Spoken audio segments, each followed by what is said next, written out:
Oops. Oops. There we go. Does it work? Hey. Shift. Oops.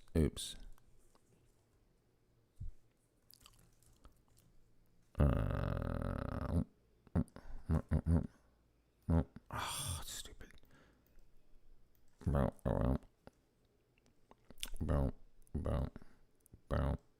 Live chat.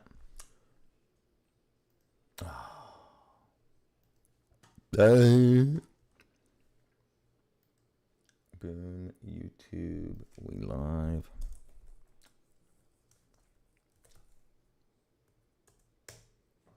All right, buy them. We live. Nice.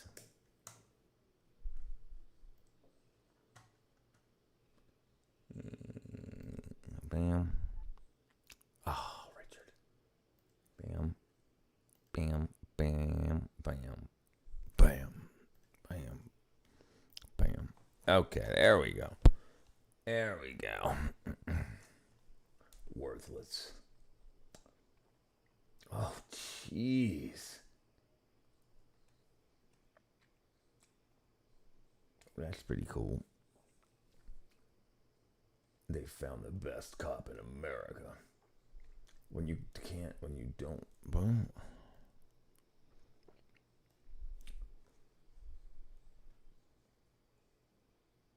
When you don't drop and run. Incredible effort to rescue survivors. Oh man, plane crashes. Oh my God. Terror on Loop 20 in Laredo, Texas. Are they trying to get people out? A private business jet crashing into traffic and erupting in fire after failing to make it to a nearby airport. They're trying to get people out. There's people in there. Dashcam video captured the moment of impact. The plane, torn in two by a light pole, suddenly ignites. Inside the plane, 6 people. We literally saw a aircraft, split in half. So we were like, oh my God, this is crazy, out of a movie. Zyra Garza's husband was among the drivers who used hammers and crowbars to break one pilot free, then another. 3 teenagers got out on their own. 3 kids, 2 pilots. Where's the parents? They're still in there? The only fatality, 50-year-old Joshua Baer, the founder of Austin-based Capital Factory, which funds high-tech startups. The company calling him brilliant and a dear friend to so many of us. The Cessna Citation departed San Jose del Cabo, Mexico last night, bound for Austin, climbing to 43,000 feet before reporting they were low on fuel, diverting to Laredo. Flight Radar 24 data shows the plane rapidly descending at 3,000 feet per minute before slowing its descent to line up for a landing, but then drifting off course. The last radar contact 2 miles south of the airport. It is nothing short of a miracle that this tragedy did not become a mass fatality event. And Tom, we're now learning that the jet was owned by NetJets, the biggest private jet company in the world. Yeah, that's right. And it's owned by Berkshire Hathaway. This is their first fatal crash in 40 years. The company tonight says safety is and always has been the foundation of everything it does. They said it was low on fuel just after it launched, after it took off. What's up, brother? Uzam? They said it was low on fuel right after it launched. So they forgot to fuel the plane?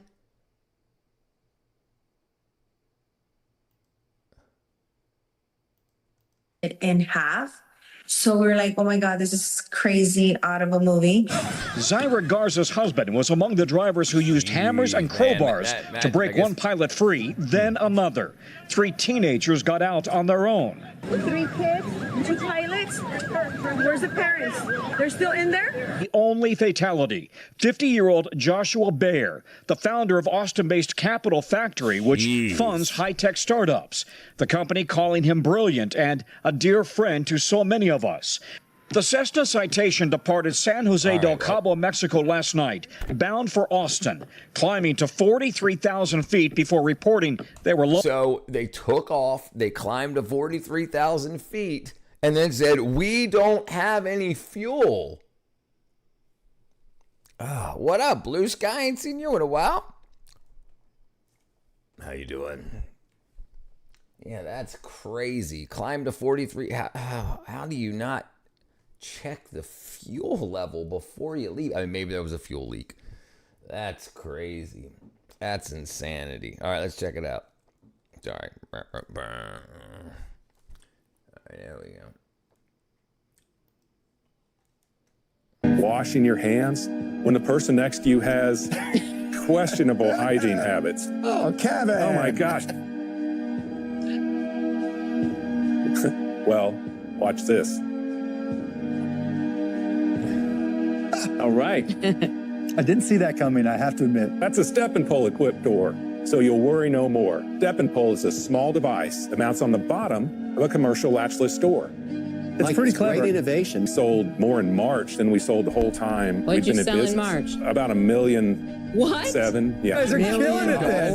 Well, our year to date right now is we're approaching $7 million in sales. Wow. Washing your There you go. There you go. Make yourself something. Build something. Do something. Yeah, that's pretty cool. That's pretty cool. Investors were blown away. I wonder when that actually was. It had to be right near COVID, because I definitely remember using those things. Like McDonald's is D-Light brand corn.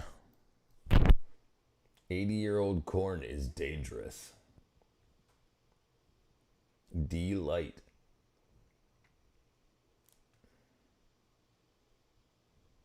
No skin allowed. The lowest life expectancy. Wow. Let's watch that. If you're born in this country here, you're expected to live to around 90 years old. But if you're born here, that number's only 55 years old. 3 weeks ago, I was on the train with my mate. As the train pulled up to the next stop, I noticed an old couple sit opposite us. My mate then asked, what country has the highest life expectancy? Not knowing the answer and intrigued, I searched it up. Monaco, a small country in southern Europe where the average life expectancy is a whopping 90 years old. That night driving home, there's a voltage drop somewhere in a lighting situation. Are you sure it's not the bulb? Check the voltage. Pull the bulb and check the voltage you're getting at the bulb, like at the connector. If you're getting 12 volts, great. What it could be is the ground, the black wire from the bulb goes to the frame, maybe. And it might be loose. That loose connection could cause you intermittent. So it might be flashing very quickly, but too fast for you to see. And that makes it appear dim. Like, that's how you dim LEDs. LEDs aren't actually less bright. They just flash very, very quickly and appear dim. 100% not the bulb. I swapped the bulb, same issue. It's most definitely a ground wire. Run a different ground. You can run it anywhere on the bike, any piece of metal on the bike. Yeah, run another ground. Just rip it out. Use a self tapper right into the handlebar frame. Yeah, wherever. I couldn't stop unless it's the main ground that goes back to the battery, because there should be a strap that goes from the battery to the frame from the ground. Yeah, dirty ground. I genuinely don't understand electrical system. Yeah. I have a knack for making electrons do my bidding. I'm pretty good with electrical systems. Thinking about this fact, people in that country living that long, and then it hit me. What is the complete opposite? The lowest life expectancy. I picked up Nigeria, with an average life expectancy. So the best way to check is to take a regular battery, a AA battery, check the voltage. It should be 1.5 volts, straight out the box. Might have magnetized the probes. They read voltage in midair. That's not good. That's not good. Get a 12-inch subwoofer and put them in the truck and see what happens. He doesn't have a truck. My truck, or he's got a. He's talking. Well, he might have a truck, but he's talking about his scooter. Yeah, I used to put sound systems in cars back in the day. I used to be my hobby. That's how I first started to learn about electrical systems, DC and AC. Brah. Just screw a 12-inch into my slap, a 16-inch on my storage rack. Yeah, make it happen, brother.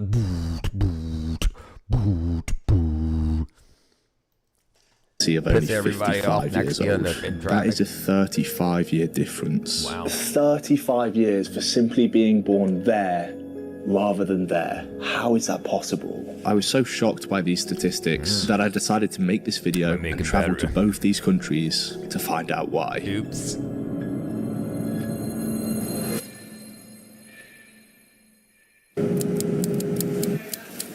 Well, here we are. We're in Monaco. Monaco is like nowhere else on the planet. 1 in 3 people are millionaires here. Supercars are everywhere. Ferrari, Lamborghini right there. It's just a complete rich person's paradise. And checking into our hotel that night already pisses people off. The big leader, bikes love it. Traffic does not. Yeah, no, traffic does not. We had a problem. Oh my God, I don't know what we're gonna do. We're headed to Monaco, but the Airbnb guy ain't replying to me, even though it says 24-hour check-in. Oh, so now I don't know what to do. We had to find a last-minute hotel for the night, and the only one available...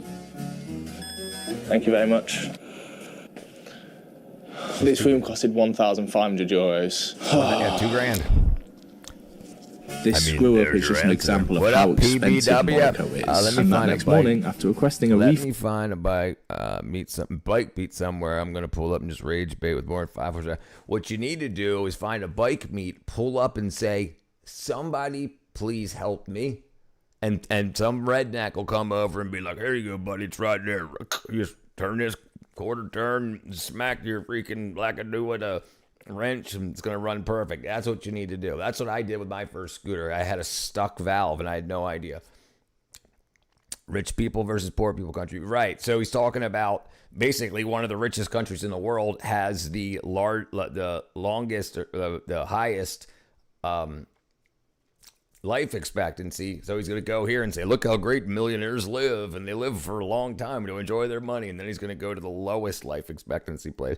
Lamal, that's the plan, honestly, but 60-hour work week. Yeah, I'll do it. Fun from the place last night, I got a lovely call from the owner. You fucking moron! Go and fuck yourself for your fucking 900 miserable euro! So firstly, I don't appreciate the constant swearing. I'd also like to make it aware, let me speak, that on your booking.com description, it states check-in from midnight all the way to midnight, which means 24-hour check-in. If I will see you, man, I will give you the fucking kick in your balls. You fucking English bastard! So yeah, that happened. But anyway, I was here for a reason. Why is Monaco's life expectancy so high? Oh, hello.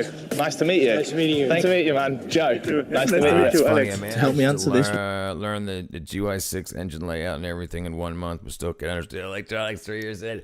Yeah, brother, listen. Electronics, just start looking at schematics, wiring diagrams, not knowing what's going on, and slowly learn, and then all of a sudden, it'll just go boom, and it'll just make sense. You'll be like, okay, it starts from the negative terminal and goes to the positive terminal. It's just like water. The water pressure is the voltage. The amount of water that flows is the amperage. You don't really even need to know that just to figure out how circuits work. Everything's got to get, the charges got to get back to ground. The electrons got to get from ground. You don't even need to know that. It's just, if you just go from plus to minus and make sure everything's good. The Angry Pixies, that's exactly right. AVE. Was Dr. Creuset and Professor Gilles Dreyfus, a leading heart surgeon in Monaco. In your professional opinion, why do you think Monaco has the highest life expectancy? Of course, people here have money. In Monaco, the highest concentration of millionaires and billionaires in the world. Yeah. These people, most of the people living here, don't care about costs or whatever. They're not concerned by that. The main thing it boils down to is money. In the hospital, the pay is about 30% Tell or me about it. I 40% used to love above what messing it with those is circuit in kits when I France was or in younger. Italy. Yeah, so if you're a well-qualified doctor and want to earn more money, you move to Monaco. It's a good system because there are lots of physicians, and the ratio of patients to physicians is very high. It's actually the second highest in the world, with 89 doctors per 10,000 residents, which compared to Nigeria only has 4 doctors per 10,000. Never mind. Yeah, that's probably the problem. I didn't. I probably smoked weed under 50 times in my entire life. Probably under 40 times in my entire life. And these statistics definitely showed. I walked around the public hospital and it was so quiet. But the people that are trying to sell you weed and will say, no, you could just be just as productive as everybody else. I know somebody that got straight A's. Yeah, but they might have been valedictorian if they didn't smoke weed, you know? I bumped into were nurses or doctors working there. We went to the hospital today and it was so quiet. Yeah. It was like a ghost town. The hospital is quite big compared to the population here. I mean, I can get a CT scan within 2 days, even 24 hours. Compared to another country, how long would that take to get? But there are places it takes 3 months. Wow. You can get medical assistance instantly here. And after speaking to this resident who lives in Monaco, it put into perspective truly how fast. I had an emergency, we had to call the ambulance. Yeah. They were outside mine in Monaco in less than 5 minutes. I got taken into care. Overall, I think it took about half an hour from the time that to be more productive on mediated meditated doses, but we all know how teen brains crave dopamine. Like, yeah. 1 day closer to the rapture. Jesus King, brother Brad. For me to get taken into care. For the care that you needed. So that's mental. Yeah. So the first factor for Monaco is extreme life expectancy, the best healthcare in the world. Factor number 2, stress. Right. How long have you lived here for? 15 years. And what's life like in Monaco? Awesome. Absolutely no awesome. Crime. There's no So stress. you see these people, they're millionaires. They probably left their keys in their car. They're not worried about the gangsters coming up trying to carjack them. They don't got to look over their shoulder. Everything's fine. If you come out there and try to spray paint something, you're going to get deported. And this is why people have such low stress. Rapture me from the bills, right? Yeah. There is no anxiety. And no anxiety. You can live the most stress-free life ever. See, that's Wendy, what's very what do you do for a important. living? You should spend your youth saving as much money as possible, working as hard as you can, so that when you get into your 50s, your money can work for you instead of you working for your money, and then you can live a stress-free life.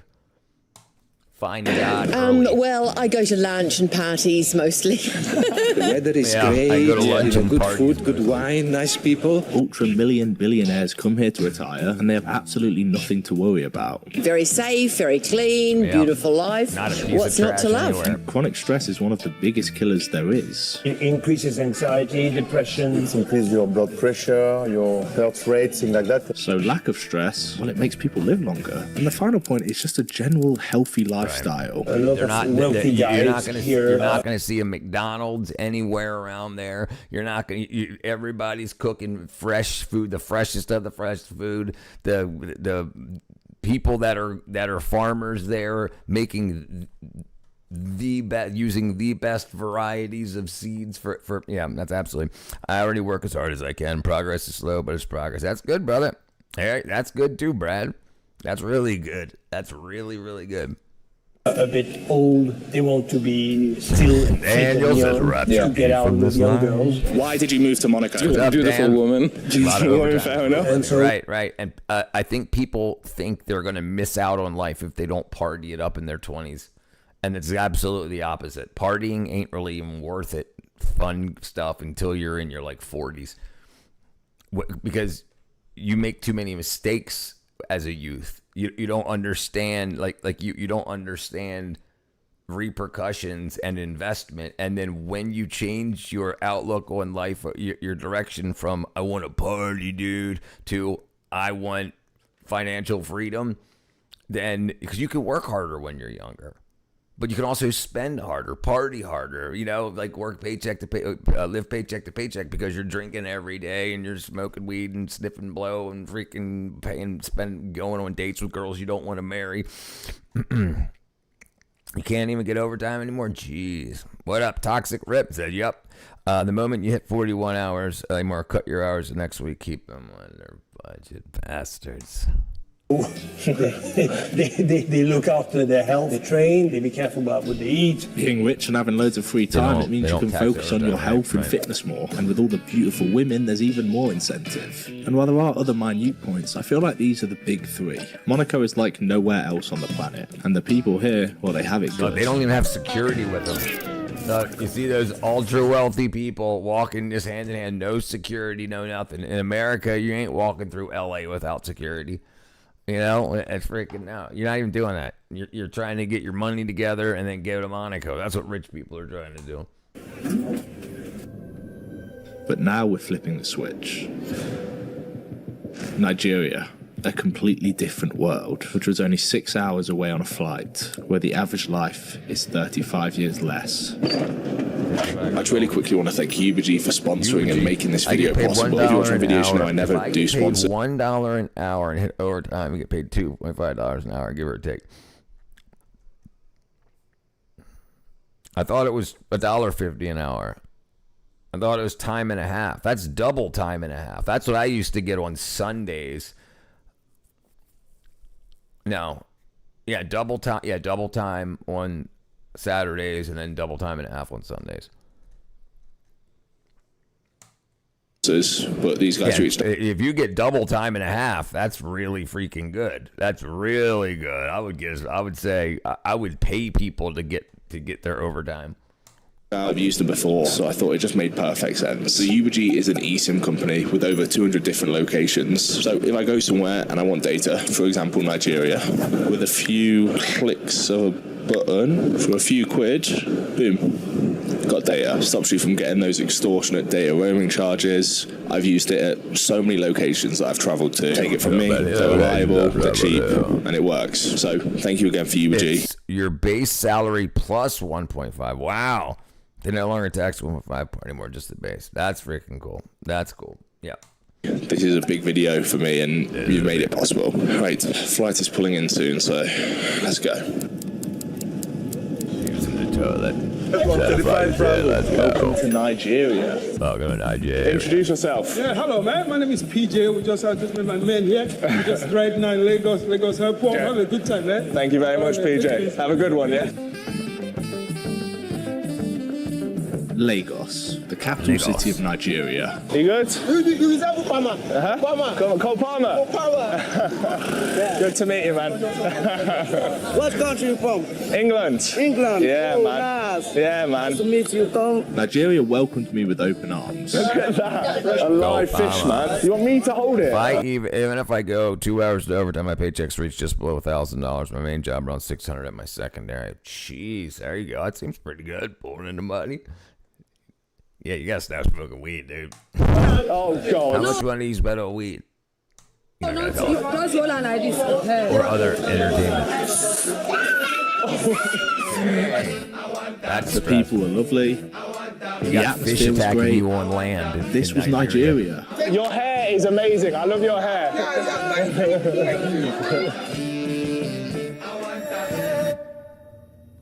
But the way some of these people live, you always are, chicken wing. Oh, yeah. Give me money. Please, give me money. This is one of the many water slums in Nigeria. It has a population of 200,000 people. I couldn't believe what I was seeing.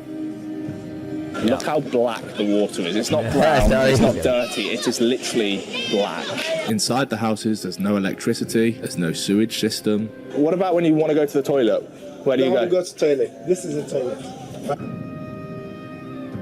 So you just poo into the water? Yeah, just feed into the water. This unhygienic way of living causes many diseases. Are there many diseases around here which are they're fine. Everybody's fine. Here? Dude, I don't spend a lot. Malaria is a deadly... I budget about 6% of my excess money towards about $150 the last 2 and a half. That's not bad. That's not bad at all. The issue is the city I live in is $1,300 a month for a 500 square foot apartment. Damn. Yeah, dude. How old are you? When me and my brother were coming up, we didn't live together. We didn't live together until we were old. Well, we lived together when we were younger, like kids. But then as we were adults, we didn't live together until we were older. 21. Yeah, dude. Are you married? Did you say you were married? You're single. Single or married? What are you doing? I could have swore you said you were married. Maybe I'm wrong. But what you gotta find boys to, buddies to live with. Like, I mean, me and my wife, right? Okay. All right, never mind. Gotcha. All right, yeah, that's not bad. So it's $650, and then whatever, internet, phone. Disease carried by mosquitoes. We have a lot of mosquito right now. Does it get bad? Yeah. Do you have any friends who have suffered from malaria? Yes. And it's not just in the water slums. You have malaria. She has malaria at the moment. You have malaria right now? Malaria takes the life of 457 people in Nigeria a day, compared to Monaco, which has never had a death from malaria. And there's so many more diseases. Easy to cure. It's quinine. What quinine is in a tonic water. So like you could drink tonic water. They could deliver tonic water to these people, and they wouldn't have issues with malaria. What up, Sumnon? I have a slight bit of debt to pay, but it's less than $1,000. Yeah, that's pretty freaking good. Most people I talk to in their 20s got freaking $70,000, $90,000 in student loan debt. And it's getting paid off. 443 children under 5 die a day from pneumonia. 0 cases in Monaco. 415 deaths a day from diarrheal disease. 0 in Monaco. 195 deaths a day from tuberculosis. You guessed it, 0 in Monaco.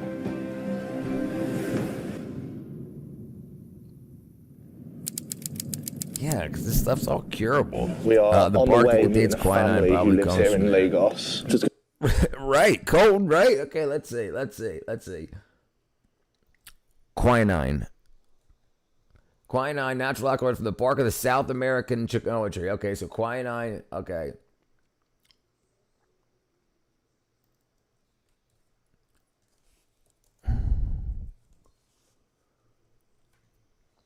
The Eastern Democratic Republic of Congo, specifically North and South Kivu province, currently accounts for an estimated 55% of the global supply of quinine. So the Democratic Republic of Congo provides more than half of the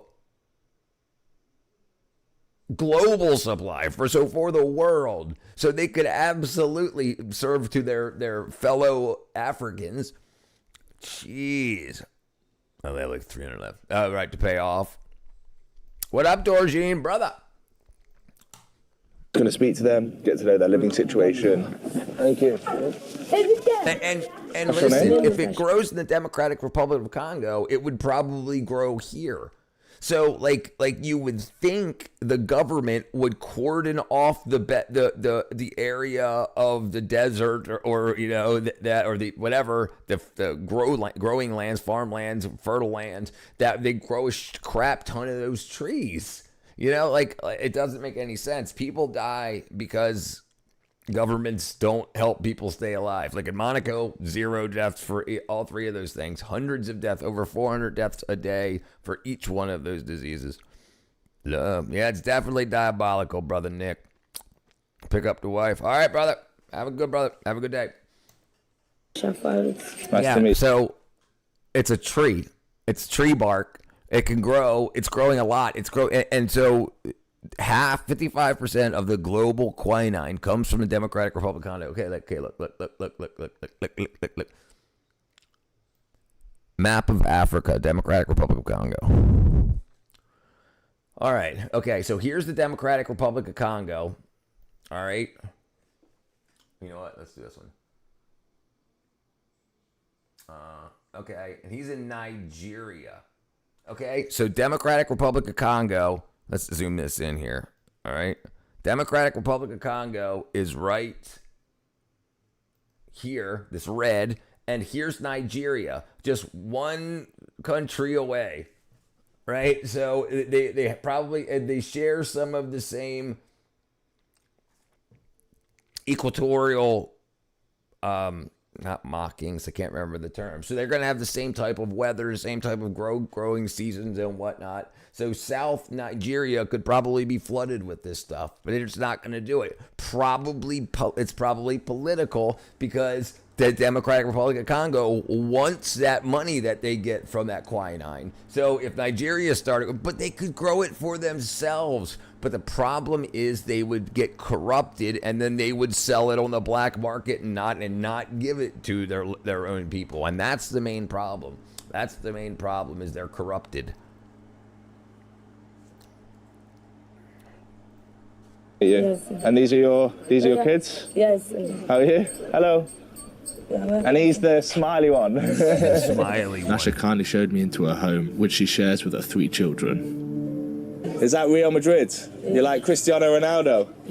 Ronaldo, yes. What is life like living here in Nigeria? It's not easy, but we are just managed it. What is the healthcare system like in Nigeria? Man lost hospital to Barewa, but no, they attend. They won't attend to us if you don't have enough money. Like in America, they cannot turn you down. Like people like to talk about how, America's got doesn't have free health care, but it also doesn't. It also doesn't have not free health care. If you don't have money, they can't turn you down. Yeah, they don't have free health care. You can't go to the best doctor if you can't afford the best doctor, but you can go to the emergency room if you need something done. And if you can't pay it, they cannot turn you away. So it's like the trick is to stay healthy enough to not worry about it. What's up, Tony? Healthcare in Nigeria is not free, and when over 56% of the population lives below the poverty line, it means there's a vast amount of people who can't afford the help they need, which is a big factor to all of these disease-related deaths. Has anyone had an issue with malaria? All my kids had malaria at times. Jeez, in America, they can't turn you away. But they can treat you like shit until you leave and send you a huge bill anyway. Yeah, you can do that. Think of that. What's up, Robert? Yeah, that's probably what a lot of them do. But that works a lot of the time for malaria because the witch doctors know that they can use quinine that they probably have. It's bark of one of the trees, right? So it probably works. But they'll tell you it doesn't work. Go pawn all of your belongings, sell yourself, then get money to get your kid treated in the hospital for a 4-cent amount of ivermectin, and we'll charge you $300. But luckily the kids were okay. So if you... I born one before. She died. No, she lost one. I'm really sorry to hear about that. Statistics I had doxycycline. It's hard. Malaria and typhoid. Wow. I'm really sorry to hear about that. Tarzan don't get sick in jungle. Mr. Plod. Wait. Children under 5 account for most disease-related deaths in Nigeria due to not yet fully developed immune systems, malnutrition, and the limited access to healthcare. 1 in every 9 children born in Nigeria dies from a disease-related death, and so many dying that young. Things of life expectancy. We talked about this last night. You can tell how a country is going to grow by checking how they handle their feces. Sewage, sanitation is, if you conquer a land, if you explore it and discover a new land and you're going to populate it, the number one thing you've got to set up is water and sanitation. They have none. I had to stop most of my supplements today because next week is surgery. How D3 can I take without D3? I'm surprised they told you to stop. They didn't tell you to stop taking the D3, right? They should you can take. I mean, I take 10,000 a day.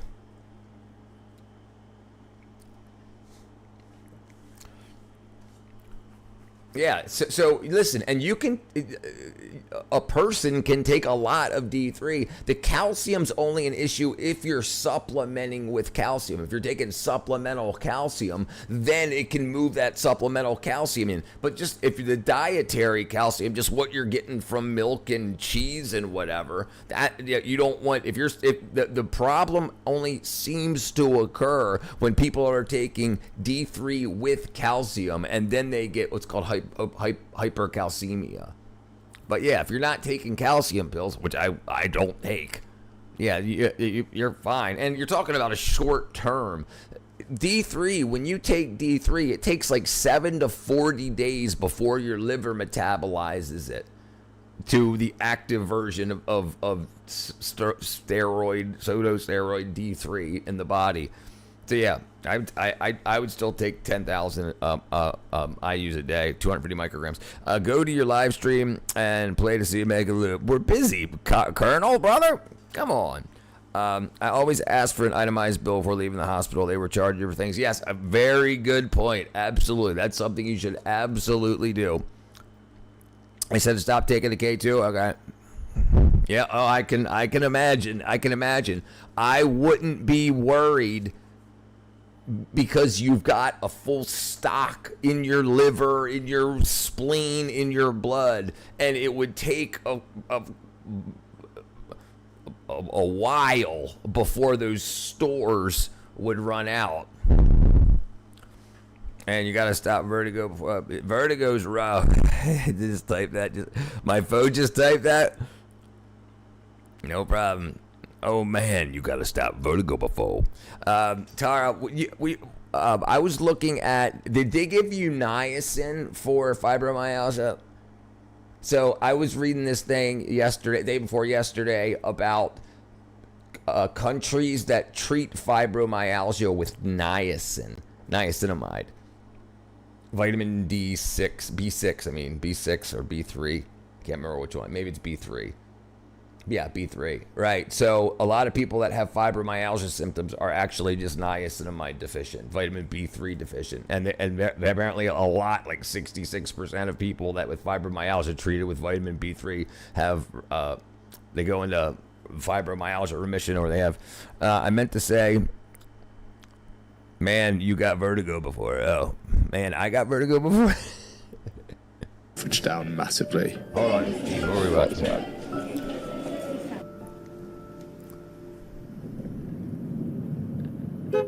We've arrived at the General Hospital. This is the largest hospital in Nigeria. Walking in, it was definitely a lot busier than Monaco's. How you doing? I'm Joe. Nice to meet you. I met up with the doctor who works here. Dr. Bamidele Bengas. Nigeria has the lowest life expectancy in the world. Why do you think that is? Now, the doctor was been doctor the points we've mentioned today. Yeah. Tons of diseases, lack of money, poor healthcare. But there was one extra point he made, which I did not expect. And a lot of people, they don't even believe going to hospitals. Yeah. They believe that when they have problems like that, they can actually fast, pray and fast, and with that and they'll be fine. That's what they think.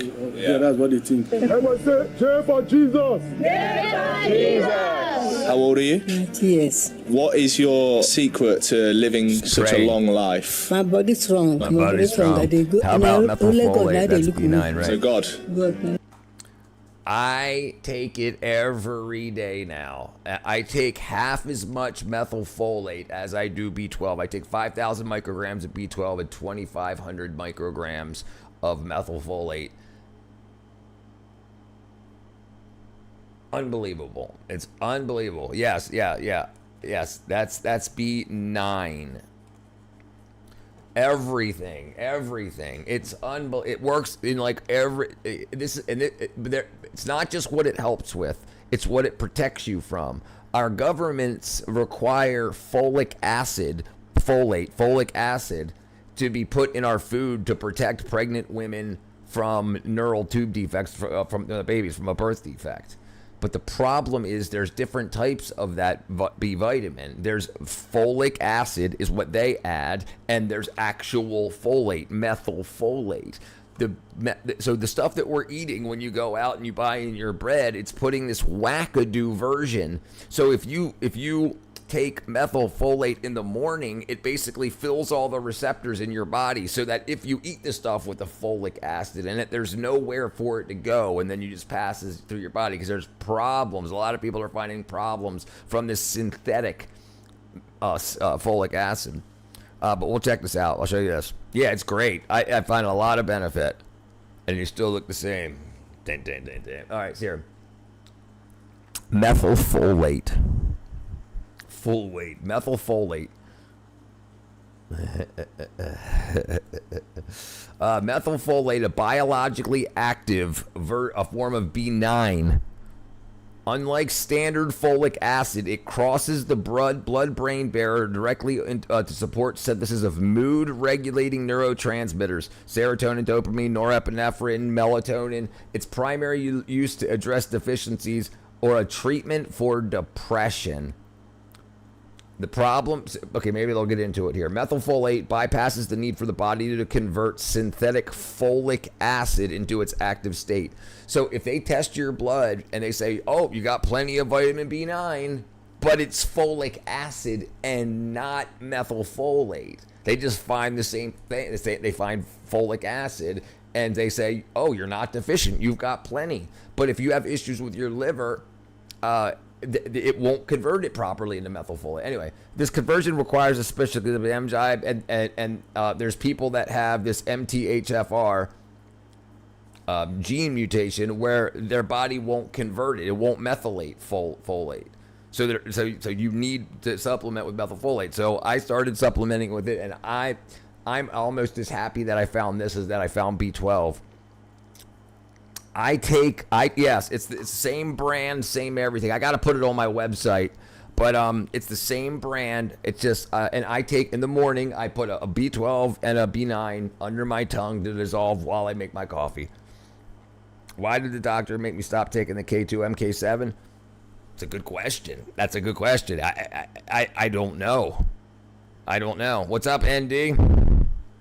Yes, B12 and methylfolate. B12 took me out of depression. Like I've been on Prozac, Paxil, it starts with an L, Leprex, Lexapro, and a couple others, and a bunch of different stuff for ADHD, and I'm off everything now, and I'm a pretty happy guy. Yeah. So yeah, and I actually feel better now that I'm on the methylfolate, just over the past couple days. Yeah, so I'm not taking that ever again. I'm never taking that ever again. Yes, brother. Boom. It's great. It's unbelievable how much people suffer. People suffer with depression and anxiety. And if the doctor doesn't check to see if it's from a vitamin deficiency, and they start you on antidepressants, and then the antidepressants don't work, then they change your antidepressants. They add 2 antidepressants and an antidepressant booster, and they do this. Then 25 years later, you find out you have a B12 deficiency, and you're like, oh, well, I do take B12 and D3 from the brand you recommend, and I definitely like how it dissolves. Maybe I should. It will not hurt. I highly recommend you look into it because it's very, very good. And the way that B12 and B9 work together synergistically, and they boost each other. And it's something that you will notice. At least I noticed in like the first hour of taking it. I noticed it more on the second day, but I definitely noticed it the first day. Yeah, it's a lot, and I'm happy, guy. I'm like, and I'm also happy that I'm now driving my own life. Like I'm not like being like I'm depressed. I got to set up a doctor's appointment. I'm so exhausted. I'm like, no, okay, great, everything's together. Like, my body's finally getting what it needs, and I'm productive, and I'm happy, and things are going great. I'm not doing stupid stuff, chasing ways to try to be happy. Yeah. All right, you know what I'm gonna do? Let's do this real quick. Let me see if I can do this real quick. Boom, boom. Let's go here. Let's go to. I'm gonna go ahead and add it to the website right now. There it is. Yeah, so they have a B12 and methylfolate together. But it's too low of a dose. This is what I've said a lot about multiple vitamins in one pill. They almost always are dosed wrong.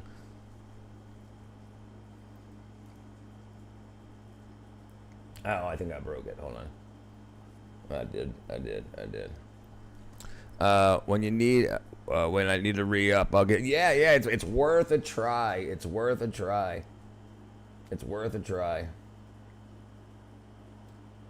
Oh, is this the right one? No.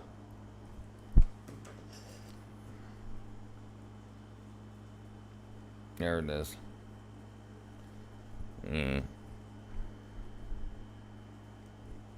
Okay.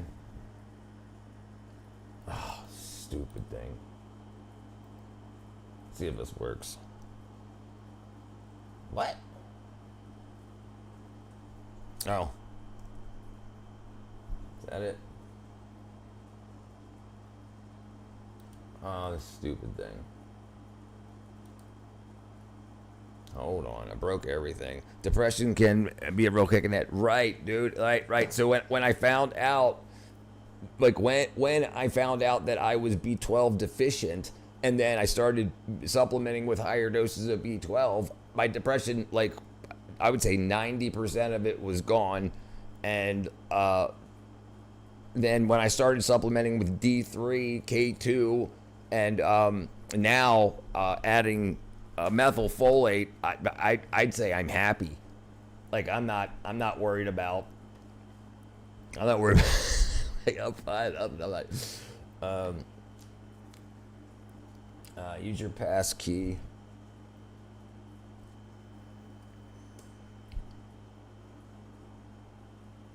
Did I break something? They diagnosed me at 8 years old, 1973, ADHD. They medicated the crap out of me for 9 years straight. It's only by the grace of God that I happened upon you. Thank you, brother. What's up, Gog2? Yeah, Tony, brother. Grace of God, I agree.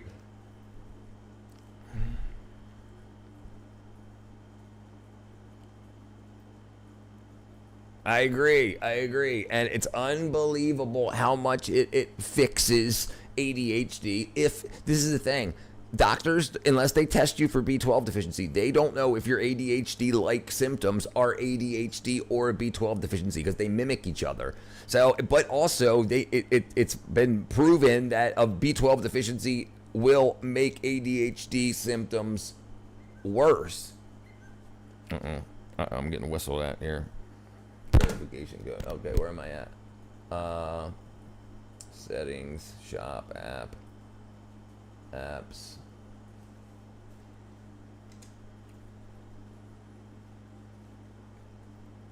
Oops. Oh, internal server error. Pretty print. What is that? Oh, that's so dumb.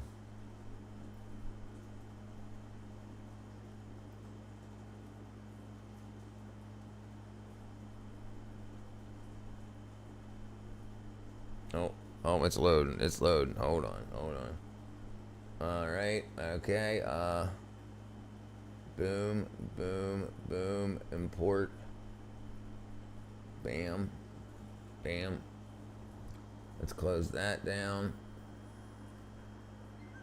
I hear ya. Settings. Let's refresh.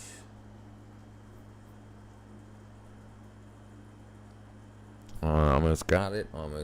Oh. Create. Okay, I did the wrong one. I did the wrong thing. It says imported.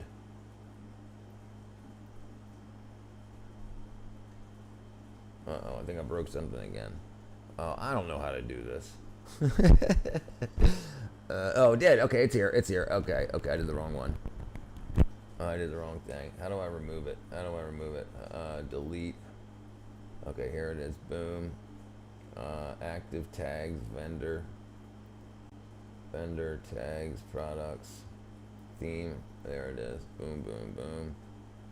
Product is view, new. Okay, so now I have methylfolate, the one that I take on my website, 110thgrade.com. So if you want to check out what I take, and the thing it's the same sublingual that the B12 is. So I just toss both of them under my tongue in the morning. Yeah, it's right here, methylfolate. It's only got 3 ingredients. It's the same thing, lactose, echinacea gum, like the B12 has, and then it has cherry flavor in it because the methylfolate is bitter, so it uses that, and it tastes fine. It tastes like freaking candy. It tastes like a Smartie. Just pop them under your tongue. The first night I chatted with you, I had the worst vertigo attack. I almost collapsed in the bathroom, and I prayed to the Lord, and He got me back in the chair, and then I found you. God is good, brother. God is good. Yes, sir. Okay, we'll go back to here. Sorry. God. Yeah. This lady is 100 years old. What's the key to living a long life? Said it's God. Said she didn't do anything. She's living long because of God. Religion is so strong here, Christianity being the main one in Nigeria, and there are many people whose beliefs are so strong that they feel they don't need medicine and that God will make them better. Some Christians, they still believe in the miracle. They follow Bible and they believe what happened in the Bible can still happen now. Do you think that that's dangerous? That people believe this? Yes, it's dangerous. A lot of them believe that most of the illness is being caused by evil people, the evil spirits. Well, kind of when they pray, they can cast away this. Because all of that stuff that they're suffering from could be taken care of by the people that are in power over them. Believing in God is not a fact into a low life expectancy. They need to believe in God and pray. But denying medicine because your beliefs are that strong, well, that could be. They need to get out of the racism issue. They have to stop voting for people due to skin color and start finding people that want to fix the issues in the like. It would be if somebody, but they would never. The person would never make it to the ticket, because they would be killed off or imprisoned or whatever if they try to say, hey, we're going to cure everybody of malaria. We're going to stop 450 deaths a day from malaria and we're going to give people a bunch of jobs because we're going to start a bunch of quinine tree orchards or whatever the hell you call them. Not orchards, I guess. Can't remember the term you would use for a whole bunch of trees. But yeah, and then just like it could be distributed amongst the people. And all the doctors say is except primary. She likes changes I've made. Thank God. Yeah. That's right, brother. Jesus is king.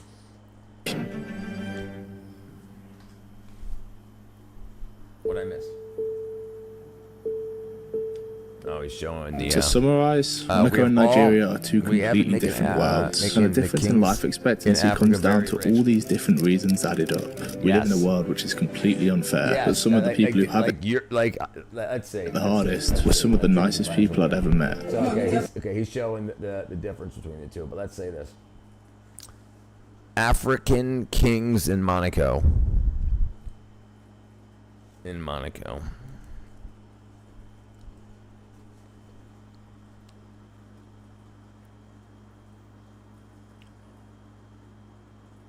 Okay, all right. Let's see. I guess that's not good because Monaco is basically right outside of Africa. Tony's definitely prepared.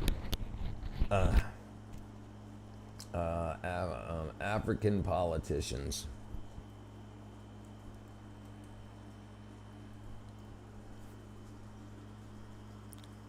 African politicians maintain ties with Monaco primarily through diplomatic missions. Monaco does not host direct embassies, of course not. Honorary financial real estate holdings.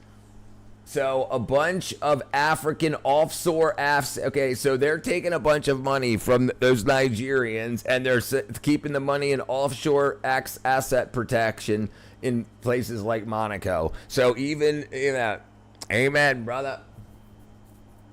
Yeah, so they're just stealing that stuff. Them people are freaking nuts. All right, let's see what we got to go. Yeah. All right, what's next? I investigated the village of identical twins. Legal cannabis is a lie. Why everyone's going broke. All right, let's find out what's going on with legal cannabis. They told us legal weed would be the biggest financial windfall of our generation. A green rush. An industry so profitable it would crush cartels and make billionaires overnight. Instead, the whole... Listen. You see what Mr. Beast did, drilling 1,000 wells in Africa and brought water to 500,000 people? And that was a YouTuber. So why did it take a YouTuber to do it? Why didn't their government do it? Because they don't care. The problem is they've been on this fix about this unity amongst Africans. The problem is there never has been unity, and they're trying to force it. And there's Africans that hate other Africans, old blood feuds, tribal feuds. And so they don't mind. The rich Africans do not care if the poor Africans die and suffer with malaria. You like string theory? Thing is going up in smoke. Let's just see what's Billions of dollars in value has been wiped out. And right now, if you walk into a legal dispensary, there's a 75% chance it is losing money. This isn't just a downturn. The legal cannabis industry is being systematically destroyed from the inside out. Chapter 1, the $131 billion ghost town. When cannabis was legalized, the promise was simple: massive profits, fast growth, and a new corporate industry overnight. Instead, over $131 billion in shareholder value has been wiped out. Dispensaries across the country, in Los Angeles or Denver or Detroit, are bleeding cash. And according to Whitney Economics, only 24% of legal cannabis businesses are currently profitable. There's a lot, that's for sure. In any normal industry... This is the thing. If you know the generalities about 5 general principles, it goes around the world. You understand that evil exists. You understand that people typically want to expand their empires. That war will happen whether you want it or not, either against you or against your country or from your country, and you have to understand the historical ties of hate, and that pretty much you can figure out anything. The Progressive Party acts like it's past that. It's past all of this. It's they're not sad anymore that they lost their slaves. They're not sad that their families back to when they lost their slaves in slavery lost their land and their wealth. They're not. They absolutely are still. They're fuming about it and they're pissed. They're trying to make everybody suffer because of that. It's crazy. String theory never got anywhere in 40 years. Yeah, it's actually falling apart now too. Yeah, it was a great money grab. It was a bunch of people that were like, hey, we got this theory. Here's a little bit of evidence that it might be correct. So give us hundreds of millions of dollars over the next 10, 20, 30, 40 years. And a lot of people made a lot of money. A lot of new courses. It started a new curriculum for colleges to teach, saying, hey, you'll be able to find, it's proven historic fact that Africans killed Africans, that more Africans killed Africans than Indo-Americans. Yes, and they're still getting slaughtered to this day. To this day, it hasn't stopped. Just because they stopped saying it, they're just lying about it. They're trying to say it's our fault. Don't you think everything you do has an effect even a little bit on the world, and it's all connected in some way? That's what I think about string theory. So, don't you think that everything you do has an effect even a little bit on the world? And it's all connected in some way. I don't necessarily think that. I used to think in like the butterfly effect thing, where some little thing that I do might affect somebody in like Taiwan or whatever.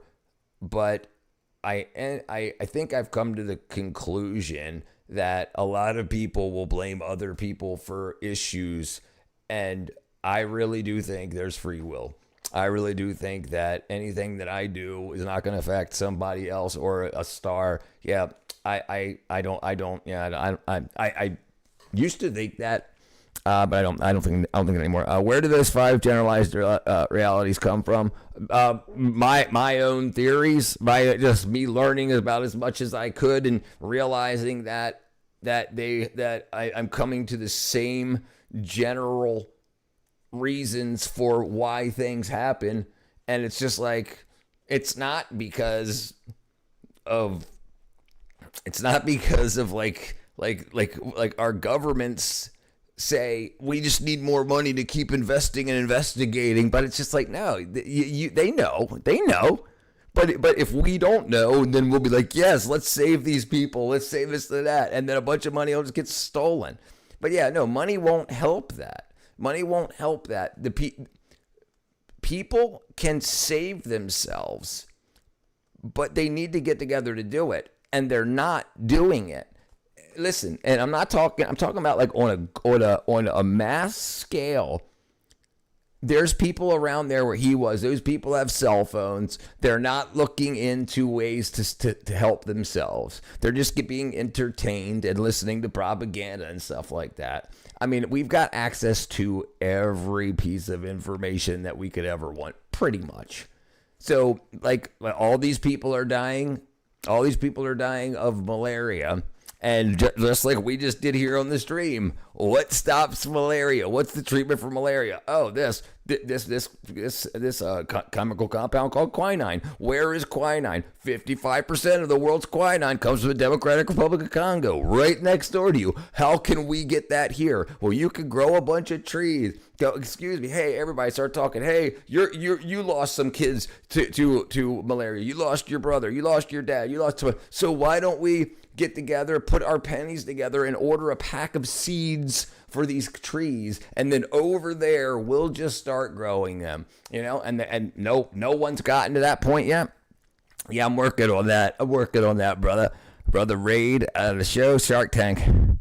I call it the greed pond. I believe in free will too, but I think that we can. Do here have an effect on things too because of our free will. Great. Now I'm gonna have to freaking think about that.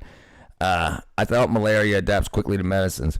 Brother, quinine is from a tree bark, and it's been destroying malaria since malaria has been around. Medicines, yeah, but the thing that cures it, quinine, like the reason tonic water was made and people drink gins and tonics is because tonic water is made with quinine, and quinine cures malaria. It still does. So yes, they might have said, okay, well, let's make something like quinine, and then when malaria adapted to it, and then they made something else and the malaria adapted to it. They could have just used quinine, but they can't patent quinine, so they're not going to help the people. And this is the thing: they would rather all these people die than them live. Instead of not making the money, they would rather have them die. Some Africans have a sickle cell adaptation that prune out malaria easily. Wow, I didn't know that. That failure rate would trigger congressional hearings and emergency restructuring. In cannabis, it's become the operating baseline. Failure has nothing to do with Americans. Put the like button for cannabis on the contrary. Help a brother out. Wanting less weed. The collapse traces back to one fundamental error. Investors completely misunderstood the product they were selling. They thought that they were buying the next Apple, the next Anheuser-Busch, the next Starbucks. What they actually bought was a heavily regulated agricultural commodity. Right, and I think a lot of people, like, listen, inflation hasn't affected cocaine. Inflation hasn't affected marijuana. Inflation affected liquor. Right? But when you go down to your buddy and you buy a bag of weed, he does not saying, oh, dude, inflation, it's now $35 for, or whatever. No, a dime is a dime is a dime is a dime, and it's always, why is that? Why doesn't inflation affect street drugs? So you're going to these places, you're buying very, very expensive marijuana, and then after you realize, wow, I spent a bunch of money, and Jose down the street's got it for freaking a third of the price. It was just a huge marketing scheme to make people think, oh, now marijuana is legal, so apparently it's not that bad. And then more kids will go in here and try it for the first time, and then what they're going to do? They're going to end up going to the cartels again. Right? So it's like, it's still just big advertising for it. We're all laced with garbage anyway. Right? Yeah, it gets bad. It gets really bad. When you sweat out, it blocks the smell of carbon. When you sweat out, you smell of carbon, which is carbon dioxide. Right. So when you exhale, it's more mediocre. What in the I was gonna say conservatories. What are they called? Dispensaries. Conservatories. It's closer in nature to soybeans, pork bellies, or timber than to consumer technology. And that mistake begins with some of the smartest people in finance making the simplest possible error in judgment. Quinine. Chapter 2. The green rush illusion. Out. Gotcha. I thought you meant when you exhaled carbon dioxide. That's what attracts mosquitoes. When you sweat it out, it blocks the sense of smell of carbon. Gotcha. Because street dealers get it from criminal distributors while legal. Right. I understand that. That's the reason. But why is it that the government? Why is it that the government can't managed to do it without having to raise the price. Why does the price of eggs got to go up? It's coming out of the same chicken's butt, right? It's all the same. And Coke's doing the same thing. Weed's doing the same thing. It's growing. It's getting manufactured. You get more people, and they're not raising the price because they're competing with each other. All of the Coke families or cartels have to compete with each other. So if one raised their price to $15 a dime, then other people will be like, no, I'm gonna go over there and get it for 10 from your buddy. And old school get on airplane model glue. All drugs are bad, whether it's legal or illegal. I agree. Yeah, I agree. Yeah, okay, I agree. And this is the thing. It's going to slow you down, and it's going to delay when you start getting going in life. Because Biden had to kill a ton of chickens to fight because of the chicken plague. We can adequately grow more than enough wheat, right? Absolutely. And we could be using the hemp fibers for a lot of things. We could be using hemp paper, hemp rope, all this. And it could take a big chunk out of the plastics industry. The plastic industry is the oil industry. So is the pharmaceutical industry. Sugar is definitely a drug. But it's also in 2014, Colorado opened the first recreational market in American history, and the results were immediate. The stock charts went almost straight up, and venture capital did what it always does when numbers move like that. It chased the next platform wave, the next big bet. Soon, the floodgates opened. MedMen opened a flagship store on Fifth Avenue in Manhattan. Yeah, it's great fibers. Hemp's a great fiber. Absolutely. It was a slick operation with polished concrete floors, iPads on every counter, and staff in matching red shirts. The pitch to investors was explicit. This was the Apple Store of weed. But the ambitions didn't stop there. Justin Hartfield, the founder of Weed Maps, framed it differently. He was going to build the Yelp of marijuana. Others went even further, casting themselves as the Procter & Gamble of cannabis. They promised to 99.9% of all pharmaceuticals come from oil.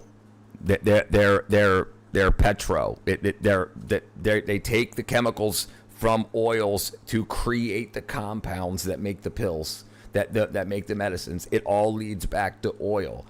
The pharmaceutical industry, they don't want you using natural herbs and whatnot like that. They want you using the pharmaceuticals that are created from oil. Sulfur drugs, the world supply of sulfur comes from oil production, and then the sulfur drugs are made from that. They're like, how can we make it with? We've got all of these extra chemicals that we get from making oil. So what can we do with all this stuff? Well, we can do this, that. Bam, Viagra. It's a byproduct of oil refinement. No, literally, no, both. So for the sulfur part, but also oil. Wow, look. How many pharmaceuticals are from petroleum? That's exactly right. Roughly 99% of all pharmaceutical feedstocks and reagents come from petrochemicals. Crude oil and natural gas provide the raw carbon-based molecules that are the building blocks for modern medicine. So it's, well, that's weird. Well, if you want to sell more of these petro pills, you need more sick people. My friend Joe still has a hemp shirt from he's 35 years old. Sulfur smells good. Yeah, brother Raid. Yep. They only teach it in 110th grade. Welcome to class, gentlemen. Speaking of Viagra, why do you think so many sex pills and gambling apps are being promoted so heavily right now? The sex pills are because they're most of our food that you get. A lot of the food that you get, that you buy, that you get DoorDashed contains no vitamin and mineral nutrition. So a whole lot of people are deficient in zinc, B12, D3. So now if you don't have enough zinc, you're going to have low testosterone and your ding-a-ling ain't going to work. So how do you make it work? Because it's your fault. So then your ding-a-ling ain't going to work, and they're going to show you boobs all the time, which is going to keep you horny all the time, but your ding-a-ling ain't going to work because your zinc's too low. So they say, here, take some Viagra. So they find a vitamin deficiency, they find a vitamin deficiency, what it causes, the symptoms it causes, then they create a product to alleviate the symptom of that deficiency, a vitamin or mineral deficiency. It's all poison, right? Alcohol is currently a direct cause of 1,600 times more deaths than ketamine, but you can go down and grab a bottle on the street. Hell smells like sulfur. Yeah, I don't use Viagra because I can't get it up. What up, Gary? Was waiting for the B12 plug-in. That's right. So this is what happened to me.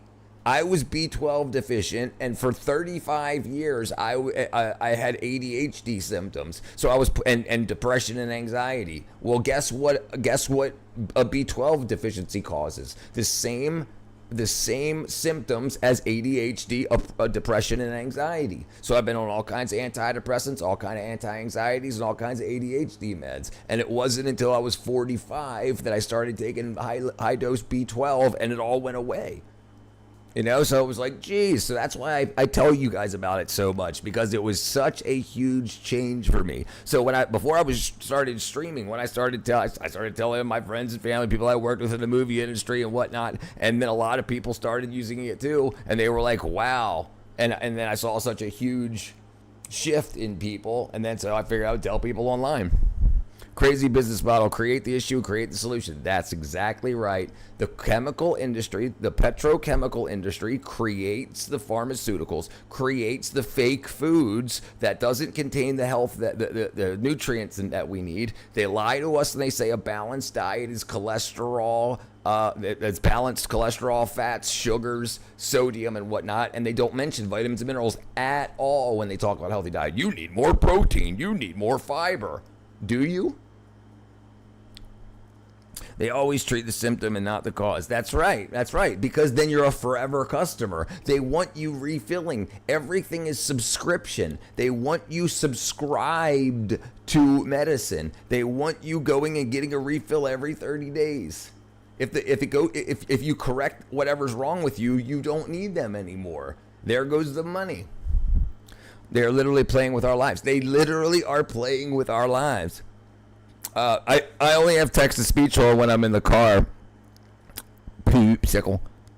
The B12 pill for $1,000. Consolidate a fragmented market under a massive house of brands. Each raised hundreds of millions of dollars on that promise. Then reality showed up. Cannabis isn't an iPhone. Artificial scarcity doesn't hold. There is nothing stopping a competitor from growing the same product just a few months. Artificial scarcity with weed, because if the weed like Apple does, we've only got 300 phones, stand in line. Artificial scarcity, but you can't do that with weed, because the weed shop can't be like, we've only got 3 ounces of this, so it's $400 an ounce. And people, because I'm gonna go down the street and get it from the dude for $100. You know, or whatever, you know, and that's the problem. They tried to do the same marketing scheme as Apple did with weed. To try to do artificial scarcity. We're the only dispensary that carries Super Hairy Bud 9000. Get it for $400. Yeah, but you can't do artificial scarcity when Jose down the street always has it, so it ain't scarce and it's obvious. Miles away and selling it for less. In major legal markets, wholesale cannabis prices have collapsed by roughly 85% since 2015. To understand what that means, imagine milk dropping from $4 a gallon at the start of a decade to 60 cents by the end. In any other industry, that kind of deflation would trigger alarm bells. In dairy, it would be a crisis. In the weed industry, it became the default, and it happened in under 5 years. MedMen filed for bankruptcy and was sold for parts, a company once valued at nearly $2 billion. At its peak in early 2018, MedMen stock traded above $7 a share on the Canadian exchange. By 2024, when the company collapsed, it was worth less than a penny. Tilray stock has lost more than 95% of its peak value. The Apple Store of weed sold a product no different from a bag the kid in high school sold out of his backpack, only with a 38% tax on top. But oversupply was only half of what killed them. The other half came from the entity that was supposed to protect them. Chapter 3, the IRS death sentence. In 1981, absolutely. What up, Crying Fish, brother?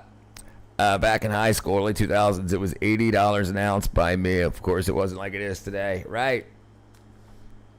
Super Hairy Bud 9000. I gotta make a shirt. drug dealer named Jeffrey Edmondson walked into the United States Tax Court in Minneapolis and won. The IRS had caught him and tried to tax his underground income, so he decided to fight back. He listed himself as self-employed. He even tried to deduct the cost of his scale, his rent, and his phone calls as ordinary business expenses. The judge looked at the tax code and ruled in his favor. The deductions were legal and the income was taxable.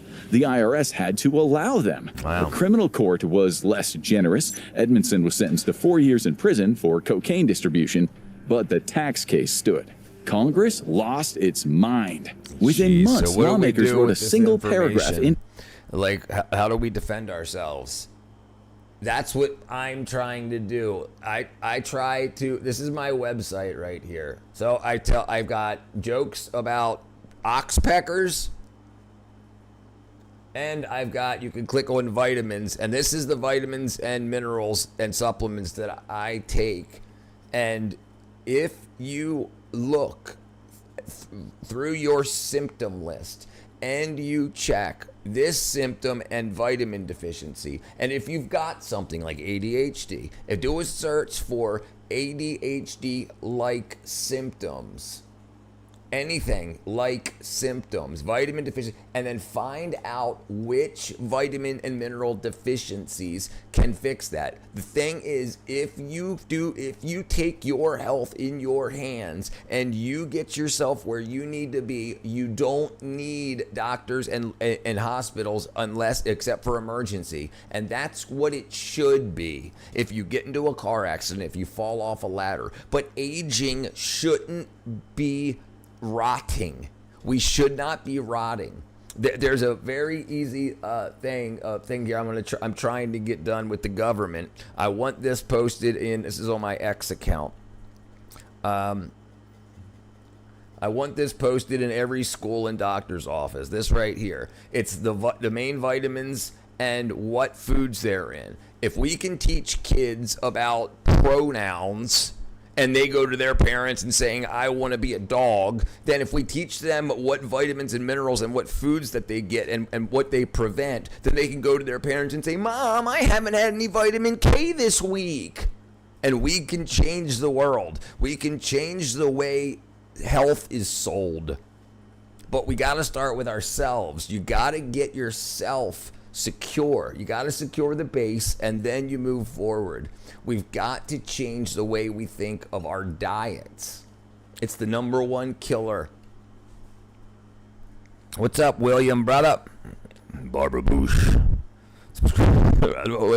Hey, bald man. As a bald man, I would definitely buy Super Harry Bud 9000. So, Oopsicle, do you know about DHT? Dihydrotestosterone is what often causes balding. Well, there's a way to reduce. I haven't seen him, brother. He's in space. There's rosemary oil and oregano oil mixed with some coconut oil to dilute it.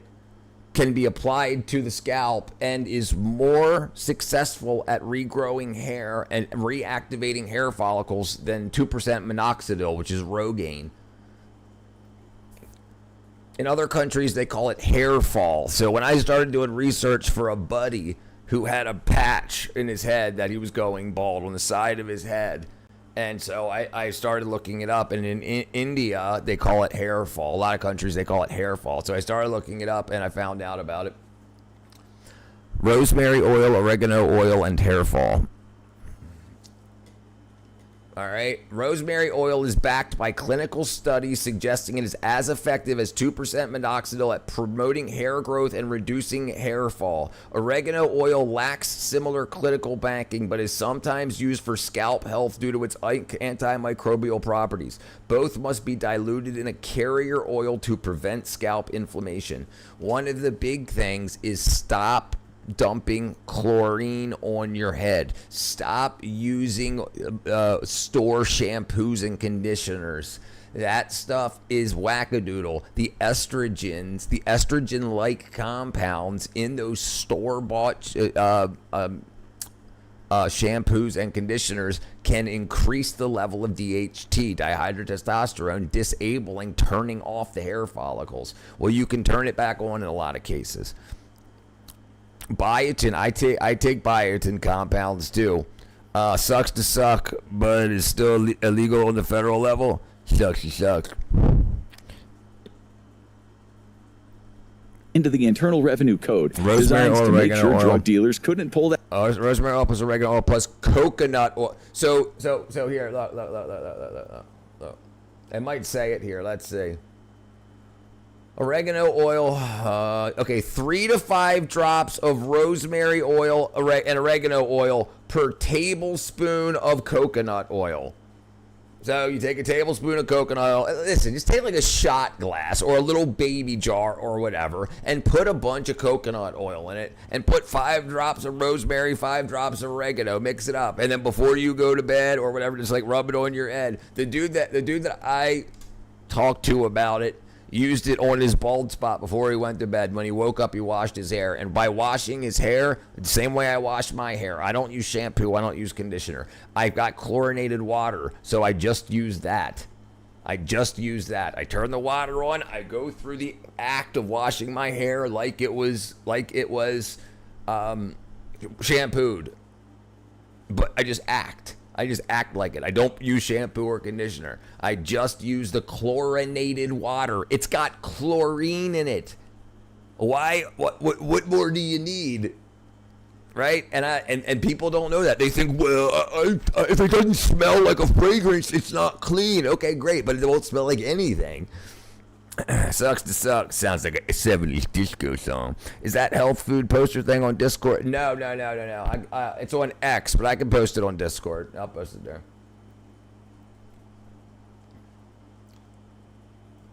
All right, let's see. We're Health Talk. All right, I just posted it in Health Talk. I take a supplement of biotin with collagen. It's all palmetto berries, and it works for me. Good. Thankfully, I didn't poop our turbo crap. I want to smell good. I just don't smell like anything. Yeah, it just smells like nothing. I'll try it. I have a patch in the back and front starting a widow's peak at 39. I'll try anything. Give it a try, brother. Give it a try. Listen, I just want to try to save the world. I think if we can get enough people healthy, parasite-free, and healthy in their own sense, then we can make a big change. Because I think if a lot of people, if we didn't, I think we would have a smaller liberal base in America. And I don't mean liberal, I mean hardcore leftists going crazy and be getting on lists crazy because they can't be logical centrists and they're throwing their lives away. I think a lot of that is sickness. I think it's mental health, and most mental health issues can be traced back to a vitamin and mineral deficiency. And you've got a lot of leftists that are vegans and vegetarians, and B12 deficiency can cause delusions, hearing things and seeing things and thinking things that aren't real. And so, I know people absolutely have their own political opinions, but I would like to hope that we can move more people towards the center and not people throwing their lives away for wackadoo reasons.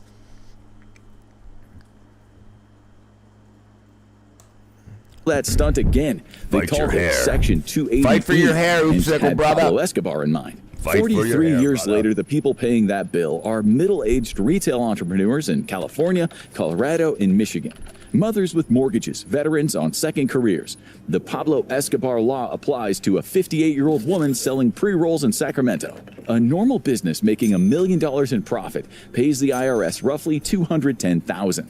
A dispensary making the exact same profit pays $700,000. The law was designed for cartels, but it's applied to the corner store. And that's just the federal layer. By the time California stacks excise, sales, and local taxes, 39 cents of every dollar in an LA dispensary is gone. And that is even before rent, before payroll, before anything. Jeez. 2 blocks away, a bottle of bourbon is taxed at less than a third of that. Tax something this hard and people don't stop buying. They just stop buying legally. And Right. Right.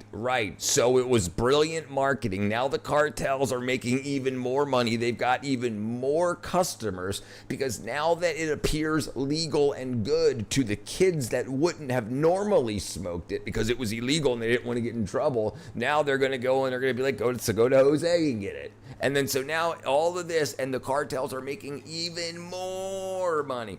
Back in 1985, after the Pope of Pot was arrested, I could buy a pound of weed for as little as $150 to $300, depending on its quality, like Thai stick, indigo, Buddha, Shinsamil, or chocolate nut cheese. I believe it. I dated a girl who went vegan, and she changed. Yeah, brother. I'm glad I found you. Me too, brother. You're very informative and standing for something good. Yes, Bob. Somebody's got to, brother. I appreciate it. And the thing you talk about actually matter. I can absolutely do fart jokes and oxpecker jokes and stuff, and absolutely want to. But I absolutely want to try to change the world. I thought the crazy made my ex vegan. Maybe the vegan made her crazy. No, the vegan probably made her crazy. All vegans are crazy, right? So what's the problem? And a lot of vegans won't take B12 supplements because there is no vegetable source of vitamin B12. If you don't go vegan, if you ain't crazy, and vegans definitely stink. Their poop, dude. Vegan farts are freaking unbelievable. And that alternative market exploded. Chapter 4, dude, the Shadow Empire wins. They would always wear patchouli, which smells like fragrant dirt, but it smelled better than their bodies did. I'm growing my own herb right now, 4 different strains. I got a spot in the garden that gets sun 14 hours a day. Nothing else will grow there because it gets too hot, but cannabis seems to love it. Yeah, cannabis love it. It'll grow. California's illicit cannabis market moves roughly $8 billion a year. That's enough to fund the entire annual budget of the DEA twice over. The legal market moves $3.9 billion. In the state that pioneered medical legalization earlier than any other in America, the Underground won. A legal dispensary on the corner sells 1/8 of premium flower for $65. An unlicensed shop 2 blocks away sells the same 1/8 for $35. Customers don't care which store has a license. They don't care. Customers care about the price. The illicit market undercuts the legal market by 35 to 40% on every transaction. That gap has nothing to do with marketing or branding. That gap is the tax code. Right. In New York, the numbers get even uglier. The state has issued just under 200. Remember to get some mites treatment. I did the same thing, and when it was done, mites ruined my grow. Yeah. Sulfur is good, and also. I know it sucks if you're going to end up smoking it, right? But yeah, you're going to have to, because you have to wash it after that. But yeah, you definitely got to take care of mites. So what you might want to do is grow something next to it that the mites like better, and it could be a sacrificial grow. So that way, like the Amish do that a lot because they don't spray pesticides. So they grow things that they don't want, like marigolds. And the animals and the insects that will eat that over their vegetables. I might have to look into that.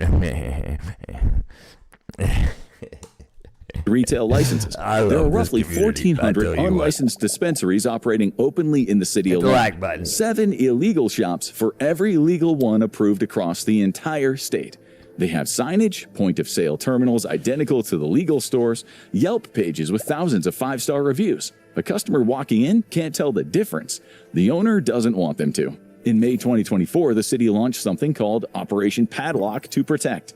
Sheriff's deputies hit unlicensed shops and coordinated sweeps across all 5 boroughs. By the end of 2025, the operation had closed more than 1,600 illegal stores and seized over 113 illegal weed stores in California. 1,600. How do they get the properties? Where do you think they got the properties? Where do you think they got the stock? Insane. $1 million of unlicensed product off the shelves. One single Queens inspection uncovered about $10 million worth of cannabis in one location. And yet, even after all that, state officials estimated that thousands of unlicensed shops were still actively trading in New York City. Stores were reopening, in some cases within hours of the padlocks coming off the doors. In parts of South Los Angeles, you only need to wait until after dark to see the difference. The licensed dispensary on the corner, it closes at 9. There's maybe 2 customers inside. Walk 1 block over and the unlicensed shop stays open until 2 a.m. There's a security guard at the door, a line of cars waiting for delivery runners to come back out. Inside, the menu on a flat-screen TV shows the same brands the legal store sells. Lower prices, cash only, no license anywhere on the wall. The Los Angeles City Attorney Office has filed nuisance complaints against more than 300 unlicensed shops since 2023. Coffee grounds, cinnamon, dehydrated eggshells, banana skin, water, grape pesticides. Yep, it's great to look into it. Look into that. Look into what the mites don't like. After I tried all my buds, I went and have a look at like a Happy Kid at candy store. There was a big layer of thick webs. Oh, very sad day. Yup, spider mites. What up, little toilet brother? 2/3 of them reopened under a new name within 90 days, often in the same building, the same security guard, the same menu, but a new sign over the door. The legal storefront across the street paid their rent, payroll, and taxes the entire time and watched its margins shrink with every reopening. So the whole weed thing made the cartels more money. But the real sophistication has moved beyond the storefronts. In Northern California, in Humboldt County, deep in the Emerald Triangle, federal investigators are starting to document something new. Licensed cultivators are using their state-issued license numbers as cover. On paper, they grow exactly what California authorizes. But that's only part of the operation. Inside those same buildings, they're growing 10 times more off of the books. And that product doesn't stay in California. It moves across state lines to New York, Florida, and Texas, where prices are triple what California pays. And it goes even deeper than individual operators. In recent years, federal authorities have traced large-scale California growing operations to transnational criminal organizations. In one Sacramento area sweep, federal agents moved on dozens of grow houses that allegedly were underwritten by Chinese organized crime. Then Attorney General Jeff Sessions called one of the largest residential forfeiture actions in American history. Similar operations have been uncovered in Colorado and Washington, where cash-bought homes are converted into industrial-scale grow houses whose product is shipped east, never appearing in any legal sales report. A pound of California indoor flower sells for $800 in Los Angeles. That same pound moved to Manhattan sells for $2,500. Through Florida's underground delivery networks, it can clear $3,200. No legal supply chain can touch those margins. The most professional operators in California cannabis right now are running licenses as a front, not running chains. And the government? The federal enforcement machine that was supposed to police all of this has faded into the background. DEA cannabis seizures dropped 33% between 2011 and 2020. The agency moved its resources to fentanyl. The corporations chase a market the government taxed into the ground. The government chases a supply that regrows every 90 days. And in the middle of it all, a small group of operators keep the lights on, the staff paid, and the doors open. Chapter 5. The Micro Survivors. Off Washington Boulevard in Los Angeles, there's a small dispensary called Mecca. The product on the shelves is mostly grown by people the owner knows by first name. Noelle Frantz opened the store because she couldn't find the kind of cannabis she actually wanted to buy. Her model is the opposite of the Apple Store weed. She integrates with a small group of cultivators she has personally vetted. She tests every batch herself. If a grower's quality slips for one harvest, they're removed from the shelves. Customers come to Mecca because they trust Noelle's name above. Right. So it comes back to in business. It comes back to your name, your not whether they respect you so much or not. Well, I guess they'll gain respect for you like that. But your reputation, number one thing. Have a good reputation. Vodka tincture baked and ground lemon skins, baking soda, white vinegar still is a great mite stopper. He's chat THC. Of the door, not the brand on the jar. Corporate dispensaries had buyers in distant offices placing orders against spreadsheets. Mecca has Noelle on the floor talking to a regular about what they bought last month and what came in fresh this week. She remembers their preferences. She remembers the strain they didn't like in March. A model like that will never scale to 100 locations. That's the point. Across town in West Los Angeles, Jay Handel runs Herba. He took a different path. Herba acts almost like a marketplace.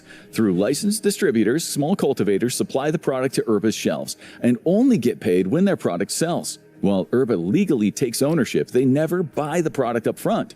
That single decision means Wow, so they're doing cannabis like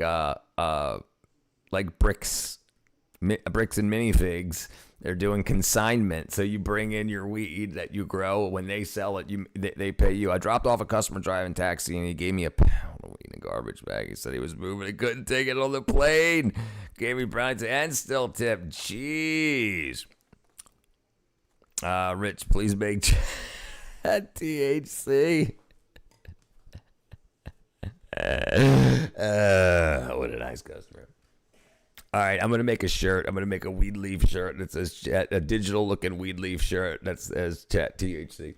Herba is not sitting on millions of dollars of unsold flower the way corporate chains were when the prices crashed. The cultivator carries the risk. The cultivator is also the person who knows the product best. When prices fall, the cultivator absorbs the hit. When a strain takes off, the cultivator receives the benefits. Herba collects a percentage and never holds the financial risk of an item longer than a customer takes to walk it out the door. The result is a shelf that updates faster than any corporate chain can match. New strains appear weekly. Bad strains disappear within days. The customer who walks in on a Friday night knows they will not see the same selection they saw on a Monday. Herba has turned inventory turnover, the slowest, most boring metric in retail, into a marketing weapon. In Long Beach, Bobby Vecchio and his partner Nick run Herb, a delivery operation. There's no storefront, no rent, and no ND, brother, get on it. Get on it. That's $1 million idea. Cases. It's a reputation built on showing up at your door within 30 minutes with the exact product you ordered by a driver who remembers your name on the second visit. A retail dispensary in Long Beach pays $12,000 to $30,000 a month in rent. Herb pays for cars and gas. Bobby answers his own phone. Nick handles the route logistics from a laptop at his kitchen table. The combined monthly fixed cost of running Herb is roughly what a single MedMen location used to pay for window cleaning. When a corporate chain misroutes an order, the customer waits a week for an apology email. When Herb misroutes an order, Bobby drives the replacement to the customer's door himself that same night, often within the hour. 3 operations, 0 venture funding, no 10-figure valuations, nobody pretending to be the next to anything. What they are is profitable.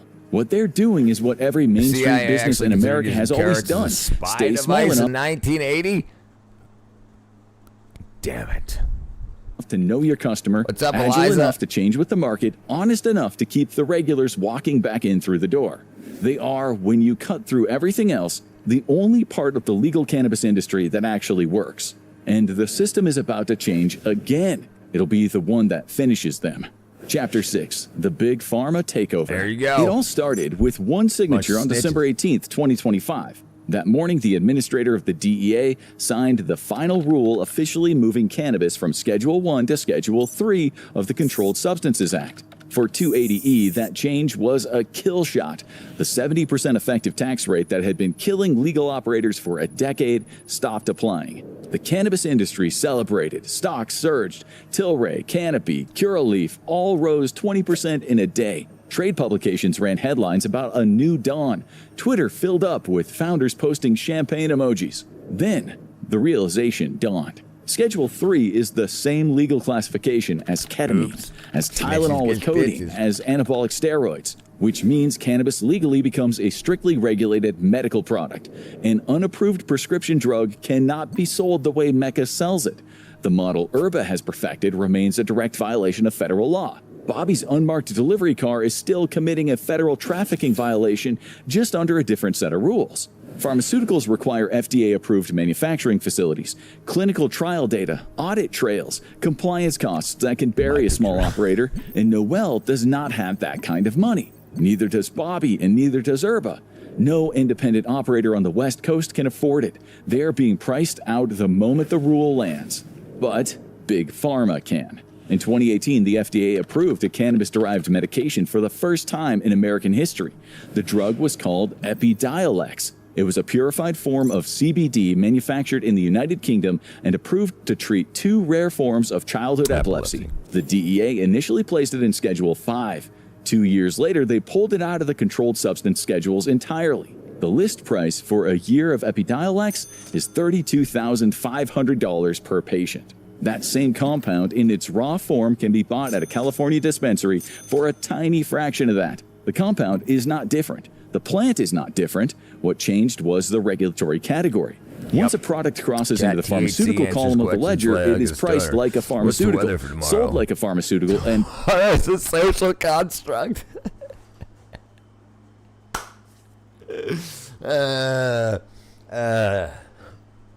protected like a pharmaceutical. Altria already holds a multi-billion-dollar stake in Cronos.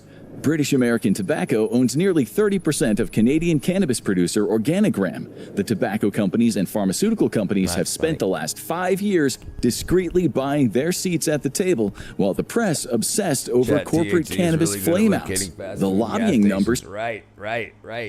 Cannabis dispensaries, fast food, gas stations. Yeah, absolutely. And a bar graph of the most popular strains in America. Tell the rest of the story. The pharmaceutical and health products industry spent over $300 million on federal lobbying in 2025 alone. The fight is not even close. When the FDA writes the new rules, they'll be written for companies that already operate inside FDA frameworks, not for Noel Fronts on Pico Boulevard.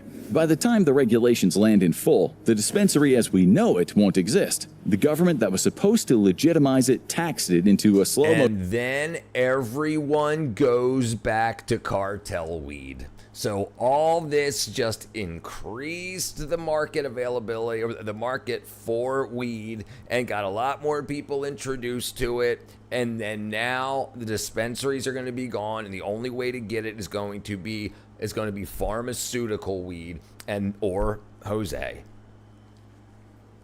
Motion shut down. Indica the shadow market that was supposed to die has doubled in size. What even and is the tomorrow, handful of man? independents who figured out how to make this work are If you don't fall asleep, it ain't tomorrow.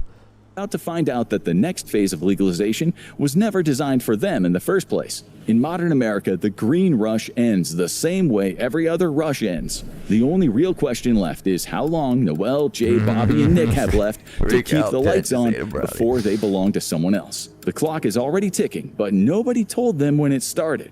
Under all the market's laws and loopholes, it still comes back to something simpler: what actually goes on when cannabis is consumed. Find out what happens to your body when smoking weed, or watch this video. Yeah. Why it's called the day after tomorrow. It's not tomorrow. Bro. Bingo. Yeah. What a bunch of wackadoos, man. What a bunch of wackadoos.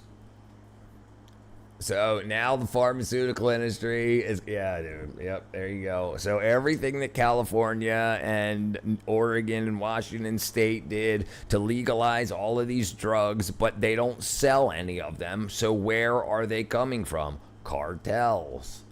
So the cartels are just selling a lot more drugs, and the homeless people can get cash assistance to buy cartel drugs. Now, a whole bunch of people with like smoking weed, like been going down their dispensary for 5 years more, getting from their dispensary, and then now there's gonna be no more dispensaries. But now you can spend $32,000 a year to get pharmaceutical weed. Or you're going to go to Jose, and then I'm so glad that God has delivered me from that crap. I only want to be available for those who honestly need it. Be available for those who need it. It gives great fibers, and hemp oil is really great skin treatment. Yeah, no, I agree. Listen, I think the way it needs to be done is if you want it, you grow it. Done. You can grow your own personal in a closet. You need one decent LED light and a pot. Early Van Halen is best enjoyed stone. Tomorrow, Ro. All right, let's see. I survived 50 hours with Africa's warrior tribe.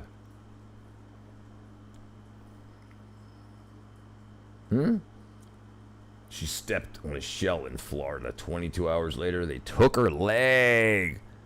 My life got so much better after I smoked a spliffy. She stepped on a shell at the beach, barely bleeding. So she rinsed it in the ocean and went back to building a sandcastle with her daughter. 14 hours later, her right leg was black from the knee down. 22 hours after that shell, they took her leg. She went to the emergency room. Night, Tony, she told them the pain was disproportionate. The doctor wrote one That's what they allow you? word on her chart: anxious. This is Diagnosis Glitch.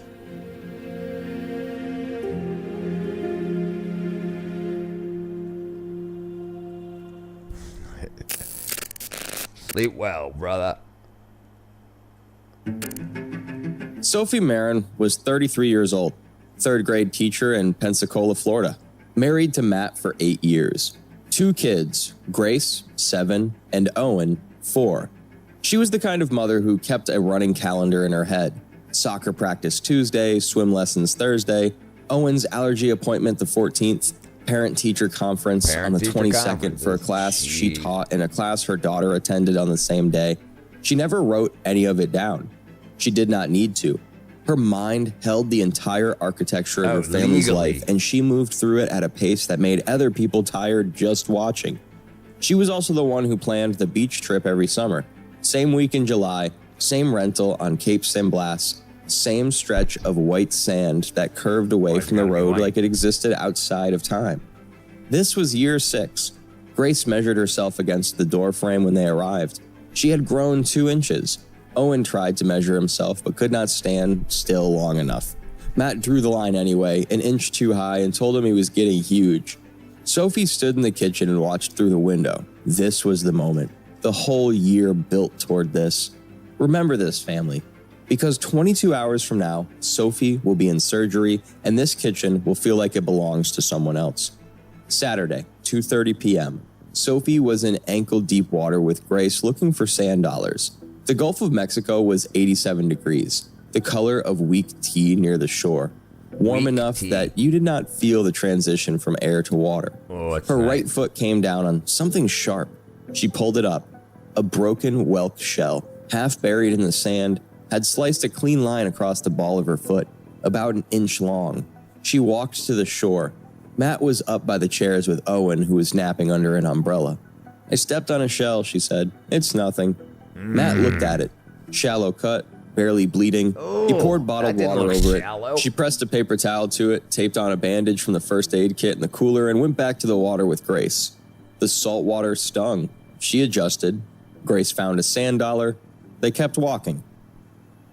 Vibrio vulnificus entered through the cut, a bacterium that lives in warm coastal water, a natural resident of the Gulf of Mexico. It does not need dirty water or polluted beaches. It is not a sign that something is wrong. It is a permanent part of the ecosystem, invisible, odorless, present in every gallon of water that has ever touched a warm coastline. All it needs is an opening. Here's what most people do not understand about the ocean. The water at your favorite beach is not clean. Yep. Sand dollar. Sand dollar.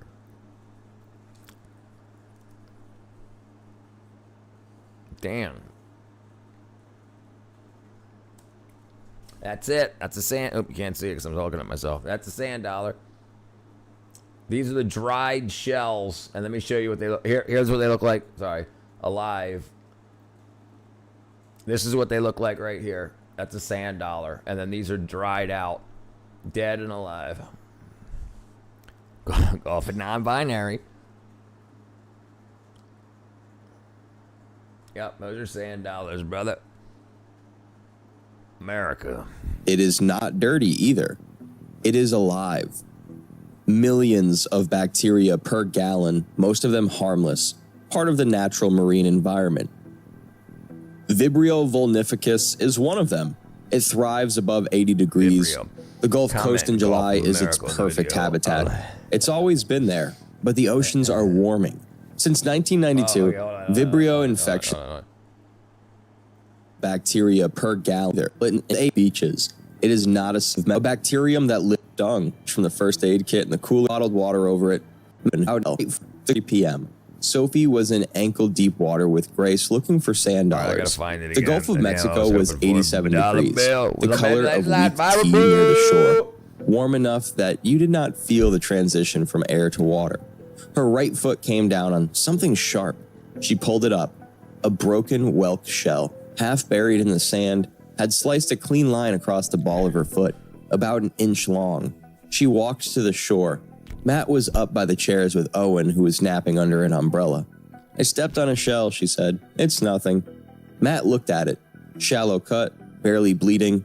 He poured bottled water over it. She pressed a paper towel to it, taped on a bandage from the first aid kit in the cooler, and went back to the water with Grace. The salt water stung. She adjusted. Grace found a sand dollar. They kept walking. Vibrio vulnificus entered through the cut, a bacterium that lives in warm coastal water, a natural resident of the Gulf of Mexico. Okay. It does not need dirt. That's 308. 308. 308. Correction. Gulf of America. All right. It's 308. Yeah, 308. All right, brother, it's there. Here, I'll post the link to the video. You guys go to the video and hit the like and comment on my comment. Let's see if I can post it here. Where am I at? Boom, boom.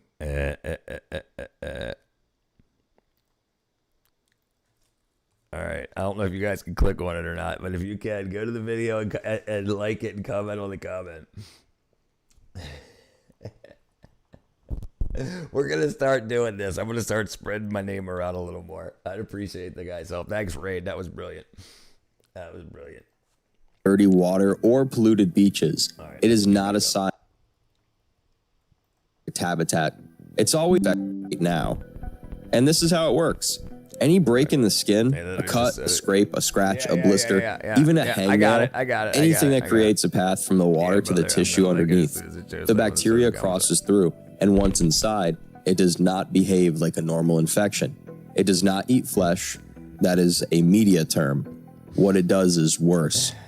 Vibrio releases enzymes that destroy fascia, the thin layer of tissue that hold everything in your body together. Muscles, nerves, blood vessels, all held in place by fascia. When the fascia dies, the blood supply above it is cut off. The skin dies, the muscle begins to die, the tissue liquefies underneath invisibly before the surface shows anything at all. By the time you see blisters and discoloration on the outside, the destruction underneath is already hours ahead of what is visible. It advances approximately 1 inch per hour. Saturday, 11:20 p.m. Sophie woke up. Her foot was throbbing. Not the dull ache she expected from a cut. Something deeper. A hot, radiating pressure that felt too large for the wound. She turned on the bathroom light and unwrapped the bandage. The skin around the cut was red and swollen, with a ring of inflamed pink spreading outward. Warm to the touch. She pressed... Sorry, 1 second. I gotta refresh. She stepped on a shell at the beach. The cut on my foot. It got ocean water in it. Of course it's red. She rewrapped it, took ibuprofen, went back to bed. She could not sleep. By 1 a.m., the pain had climbed into her ankle. By 3 a.m., it had reached her calf. A slow, creeping heat that felt like something moving underneath her skin. Pain that travels is not normal. Pain from a wound stays at the wound. When pain begins climbing away from the injury, it means the infection is no longer on the surface. It's underneath, in the fascia, spreading. Sophie did not know this. Why would she? She was a third-grade teacher, not an infectious disease specialist, but she knew something was wrong. She told Matt 3 times before dawn that it did not feel right, that it hurt more than it should, that the pain was not in the cut anymore, it was in her leg. Remember that. She told him. She knew. Sunday, 6:50 a.m., Sophie pulled back the sheet. The redness had spread from her foot to her mid-calf. The border was not gradual. It was a hard line. Healthy skin on one side, hot and darkening skin on the other. A blister had formed on her ankle overnight. Cloudy fluid inside. The skin around it had turned from red to a deep bruised purple. Matt drove. Sophie sat in the passenger seat with her leg on the dashboard. The kids were in the back, still in pajamas, watching a movie on the tablet. They reached Gulf County Medical Center at 7:22 a.m. Sunday morning, light staff. The ER doctor examined her leg. He noted the redness, the swelling, the single blister. He checked her vitals, low fever, slightly elevated heart rate. Looks like cellulitis, he said, bacterial skin infection. We see this every summer with ocean cuts. Sophie told him the pain was disproportionate. She used that word, disproportionate. She said it did not feel like an infected cut. She said it felt like something was happening underneath her skin. He charted, patient reports tenderness to palpation, anxious. Anxious. He wrote anxious. He prescribed oral cephalexin, a standard antibiotic for skin infections. He told her to elevate the leg, apply warm compresses, and return if she did not improve in 24 to 48 hours. Here's what he missed. Pain out of proportion to the visible wound is the single most important early sign of necrotizing fasciitis. It is in every emergency medicine textbook. It is mowed and weed eating my grandpa front yard. Damn, you do that every day. The one symptom that separates a routine skin infection from a surgical emergency. Sophie described it clearly. She described it accurately. She described it with the right word. The doctor wrote anxious. This is not an anomaly. Studies show that women's pain reports are taken less seriously in emergency rooms. Women wait longer for pain medication. Women are more likely to have severe symptoms attributed to anxiety or emotional distress. In the medical literature, this has a name. It's called the pain gap. That situation could have been necrotizing fasciitis is misdiagnosed as cellulitis 71% of the time. Combine that with a patient whose description of her own pain is reduced to a single word on a chart, and you have a system that was designed to miss this. The antibiotic he prescribed does not work on Vibrio vulnificus. Cephalexin cannot touch it. They left the ER at 8:15 a.m. Every minute counted. None of them were spent correctly. Sunday, 1:45 p.m. Matt came out of the bathroom and found Sophie on the couch, shaking. Her teeth were chattering. Her temperature was 103.6. Oops. He pulled the blanket off her leg. The redness had climbed past her knee. 2 more blisters had formed along her calf. One had ruptured, leaking gray-brown fluid that smelled sweet and wrong. The skin between the blisters was no longer red. It was dark, molted purple. When he touched her shin, the skin did not feel like skin. It felt soft, loose, like the structure underneath had dissolved. Grace was standing in the doorway. She saw her mother's leg. She did not say anything. Matt carried Owen to the car. Grace climbed in on her own. Nobody spoke on the drive. When they arrived the second time, a different nurse was at the desk. She looked at Sophie's leg and stopped mid-sentence. How long has it looked like this? Since this morning. They sent us home. The nurse paged the surgeon before looking at the chart. Dr. Angela Torres, trauma surgeon, 11 years at Gulf County Medical. She had seen necrotizing fasciitis 3 times. 2 of those patients lost limbs. 1 did not survive. She examined Sophie's leg without touching it. She did not need to. The hemorrhagic blisters, the purple discoloration advancing in real time, the smell. This is not cellulitis. This is necrotizing fasciitis. The tissue underneath your skin is dying. We need to operate now. Sophie stared at her. I stepped on a shell. The shell let it in. What is inside your leg right now is destroying it faster than any antibiotic can work. We need to go to the OR. Matt was in the hallway holding Owen. Grace sat in a chair next to him, her legs not reaching the floor. Is mommy going to be okay? Owen asked. Matt did not answer. He did not know what to say. At 3:50 p.m. on Sunday, roughly 25 hours after the shell, Dr. Torres opened Sophie's leg. Underneath the skin, the fascia was gray, dead tissue. The muscle surrounding it had begun to break down. Gas had formed in pockets between the layers. The destruction extended from her foot to above her knee. Torres debrided, cut away dead tissue, searched for the boundary between alive and dead. The boundary kept retreating. Every layer she cleared revealed more destruction beneath it. At 5:30 p.m., she stepped out of the OR to speak to Matt. The infection has destroyed the tissue from her foot to above her knee. The bone is intact, but everything around it is dead. If we do not amputate, the infection enters her bloodstream. Septic shock, multi-organ failure. We will lose her. Brother. Matt was holding a paper cup of water. His hand was steady. His face was not. You need to take her leg? Her leg is already gone. The tissue died hours ago. We're trying to save the rest of her. The amputation was above the knee. 4 hours of surgery. Sophie survived. She woke up to Matt sitting beside her, holding her hand. She looked down at the blanket. The shape was wrong. She knew before she looked. The kids? She asked. With your mom. They're fine. Does Grace know? She has not asked yet. Sophie closed her eyes, then she opened them. Damn, unfortunately. I told him, she said. Unfortunately, guarantee that original doctor didn't face any consequences for that dumbass mistake. I told him it did not feel right. I told him the pain was wrong. I used the word disproportionate. Matt squeezed her hand. He wrote anxious. Sophie Marin spent 16 days in the hospital.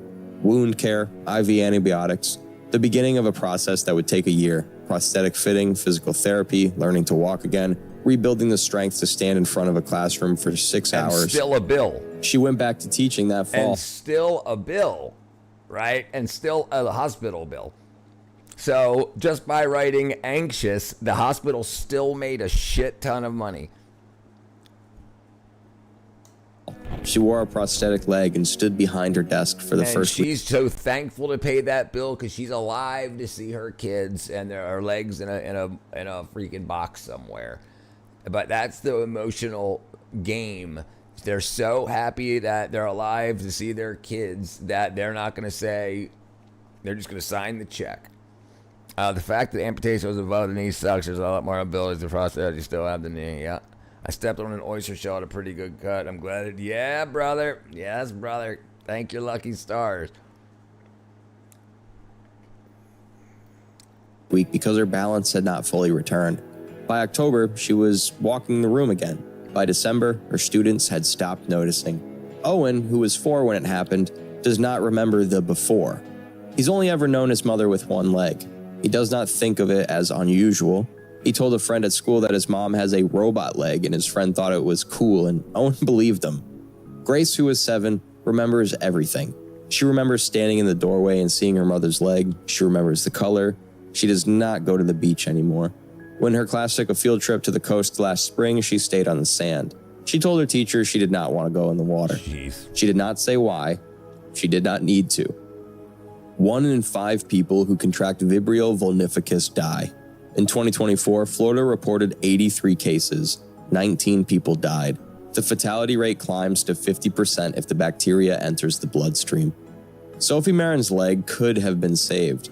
If the first ER visit had included blood cultures instead of oral antibiotics, if the doctor had recognized pain out of proportion as a surgical red flag instead of charting it as anxiety, if anyone had said the word Vibrio instead of cellulitis, if she received IV doxycycline within the first 12 hours, the infection could have been stopped before it reached her knee.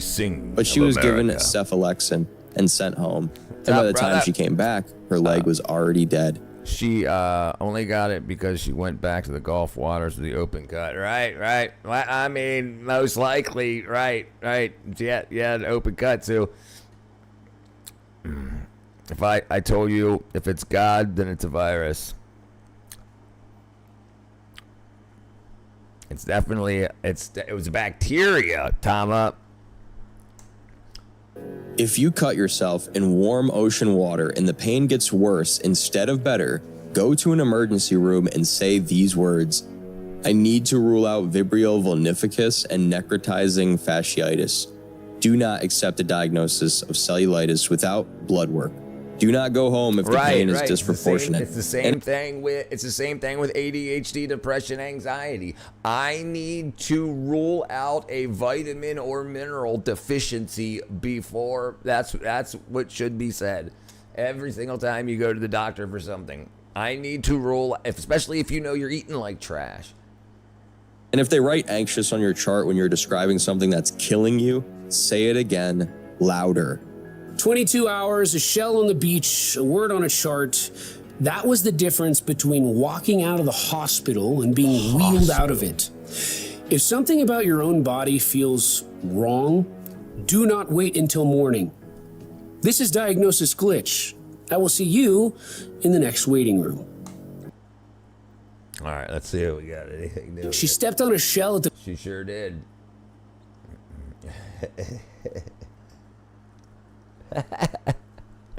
Hey, crying fish got in there. USA, USA, USA.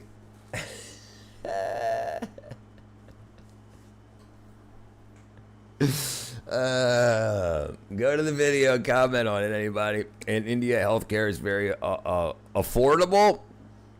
Yeah, we were watching a video about the other day where a guy got what did he get? Drew, what's his name? Drew Binsky. He went and something happened to him, and he went to see a doctor there, and he said it was very inexpensive, very, very affordable. Hey, Johnny Singh, American Air Force attack on Indian ship at home, almost killing 3 soldiers. What is your opinion on it? What? When did that happen? Yeah, Drew Binsky. American Air Force attack on an Indian ship, killing 3 Indian soldiers. What type of Indian ship was it? Was it an oil tanker? Brother, I honestly don't know. I wish people didn't die. That's what I wish. But yeah, I don't know anything about it. I wish people would stop shooting people. It was an oil tanker. Let's see what we can find. American Air Force attack on Indian ship in Strait of Hormuz. American forces struck several commercial tankers with Indian crews off the Oman and near the Strait of Hormuz as part of a strict naval blockade. The strikes, which used precision-guided munitions on the vessel's engine room, resulted in the deaths of 3 Indian mariners, prompted a strong diplomatic protest from New Delhi. Targeted tankers included the Maravex, Settleboro, and Jalvir were described to authorities as part of a shadow fleet carrying sanctioned Iranian cargo. The U.S. military stated that the attacks occurred after the crews repeatedly failed to comply with radio instructions and blockade directions.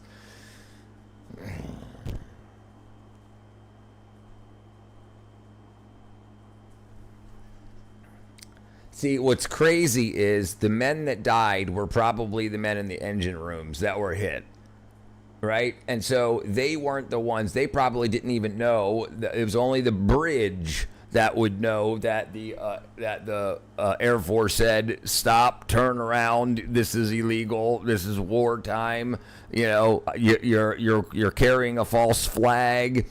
It's like, and they're like, well, they're not going to do anything. Well, why play the game? Turn around, wait a few days, and then take it. And I don't understand why people play these games. I used to just get the staff of the hospitals being smarter than 11-year-olds. Commercial crews of the Indian members. U.S. Running a U.S. Navy blockade is not recommended. Right. Don't do that. Don't do that. We're trying to stop a war so that the strait can open up and this doesn't happen. It's not the time to put a false flag on a ship and run it through a blockade. And especially if you've been told to not do it and they're just like, And I'm not going to say that viruses and bacteria are not good. You're not going to say that? Not necessarily an Indian ship, just Indian crew members. Right.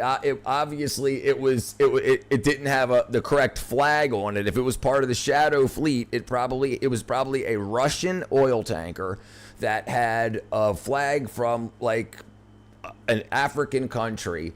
And that's typically what they do because they're doing illegal oil. It's not, and then they said, well, we're already breaking the law, so we're just going to see if we can run through the blockade. Now, were they running through the blockade into other ships, or were they? I mean, who knows? It's so stupid. It's so stupid. The people that are operating these ships need to be held accountable.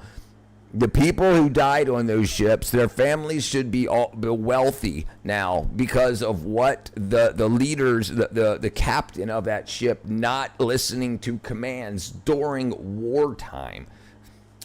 Do you know that there's a study that show American public opinion has zero impact on what American government does? Yes, yeah, I'm not familiar with the study, but I know this. Absolutely. This is why I don't protest, and I tell people not to protest and don't do that stupid crap, because the only thing it does is makes your Instagram look better or worse. It doesn't do anything for the government. They don't care. Do you think all these people that are saying Trump's a Nazi cares? Like, oh, there's 600 people at the bank complaining. Maybe I'll just leave office. Maybe I'll quit. You think that's going to happen? No. Why are they doing it? They're going, hey, I'm here at the protest. Everybody, screw Trump, yay!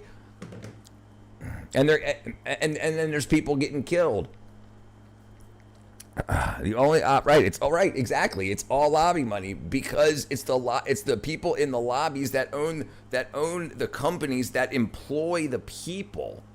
So they're going to do what they're going to take what they want in order to create more business, to create more opportunities for people to be employed, rather than just somebody saying, no, we want something different that will hurt the economy. Now, of course, they're not going to be listened to. They're not very intelligent. You have people with degrees in like theater and art and wackadoodle stuff that think that they understand geopolitics. Of course, who would listen to them? I wouldn't even listen to them about which way to wipe my butt.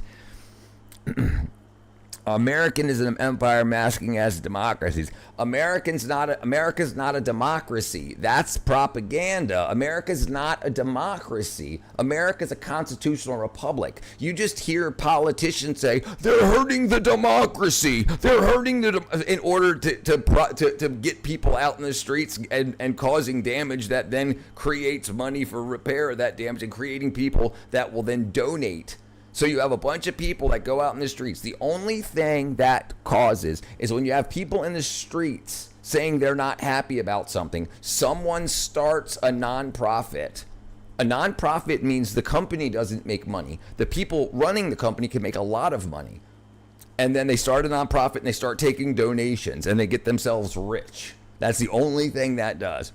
I'm organizing a protest this summer to get a Wendy's to my town. We have every other fast food, but no Wendy's. I'm in. I'll join you, brother. Say, well, I want to make it about Trump, but it's about good versus evil. Right. I told my dad I was protesting to get a Wendy's. He got real concerned. Like, do you still have a job? Do you need employment? Democracy is mob rule, right?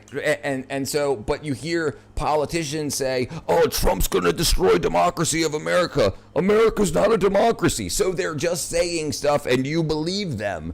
America's a constitutional republic. Democracy is 51%, majority rule. So 51% would have control. That's not we don't do that. We're not a democracy. We're not 51%. All right, we got to go help the neighbor's dog. Pure Athenian democracy means everyone can vote to throw someone else off the Acropolis. Right, right, my brother. Right. All right. Okay, let's see if I can get this thing working here. Boom. Democracy is definitely a 4-letter word. Let's see if I can get this working. How do I do this? Boom, boom. Remote camera feed. Copy. All right, this is going to get weird for a second, maybe. Boom. Add. Browser. Phone.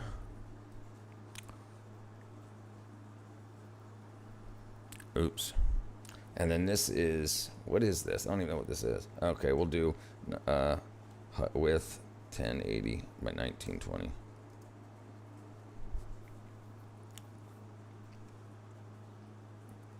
Okay, let's see. This was democracy is a 4-letter word.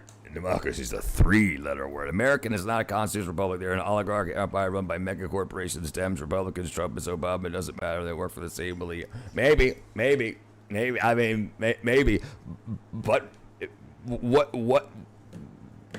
do we do with that information? Just say cool?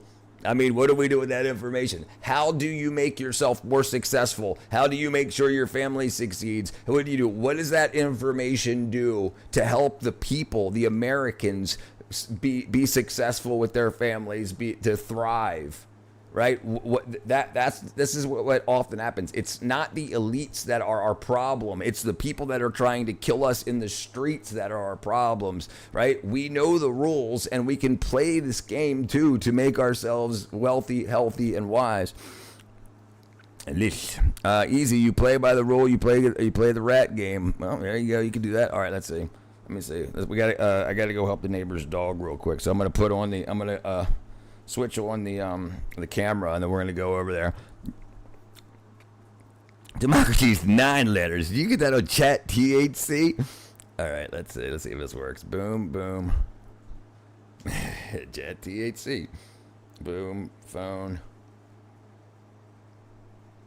All right, let's see if this works. Start. Okay, did that work? What? I don't see it. Oh, there we go. There we go. Oh. Okay. Can you hear me? Hear me?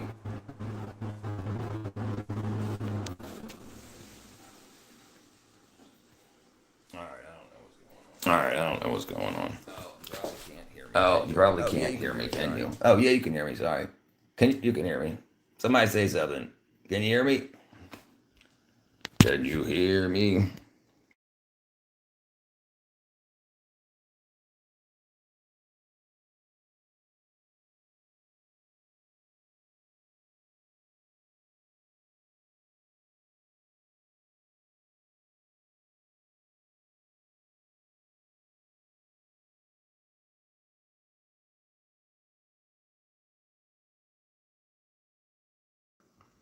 There we go. Boom, boom, boom, boom, boom.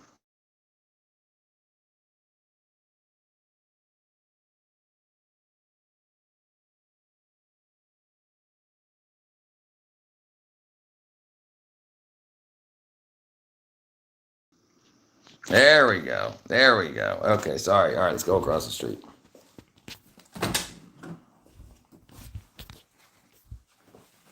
Okay. All right, let's see. There we go. All right. Hopefully it's still running. Okay. Now this will be 1 second. Hold on. Boom.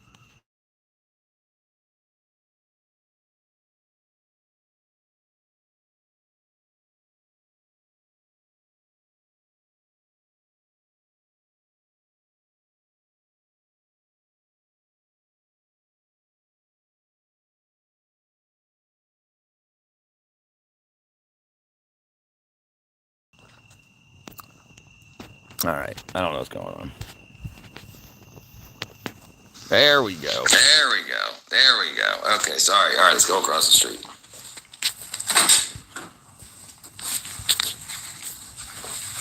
Okay. All right, let's see. Okay, sorry about that. All right, we're almost there. We're almost there. Can you see that? There, some little light. All right, we're across the street now. We got to go in the back door. I'll have some lights on here in just a second. The neighbors went on vacation, and apparently somebody's showing up tomorrow, and their dog needs to be put in a room upstairs. So wait till you see this dog. It's the size of a horse. Okay. Okay, that's not it. Where's the control knob? There we go. There we go. Oh, right through a freaking spider web, too. Some of a mother, this goat. Jeez, it's dark out here. Oh, this dog's in here crazy. Zeke. Where's the light switch? Hold on. Hey, Zeke, I know you can't see me. Hey, doggy. Hey, where's the light switch in here? Oh, sorry. Sorry, I'm looking for the light switch, dog. Where's the light switch at? Where's the light switch? I can't find a light switch in this house. You guys got light switch? Okay, there we go. Wow. Look at the size of this dog. What's up, Zeke? You're 9 feet tall. You're 9 feet tall.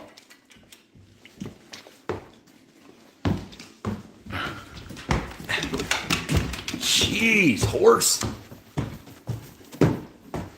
I don't know where you're supposed to go. Wow. This is a big house. You're big, dog. How you doing, you big old dog? Big old dog. Can I pet that dog? Can I pet that dog?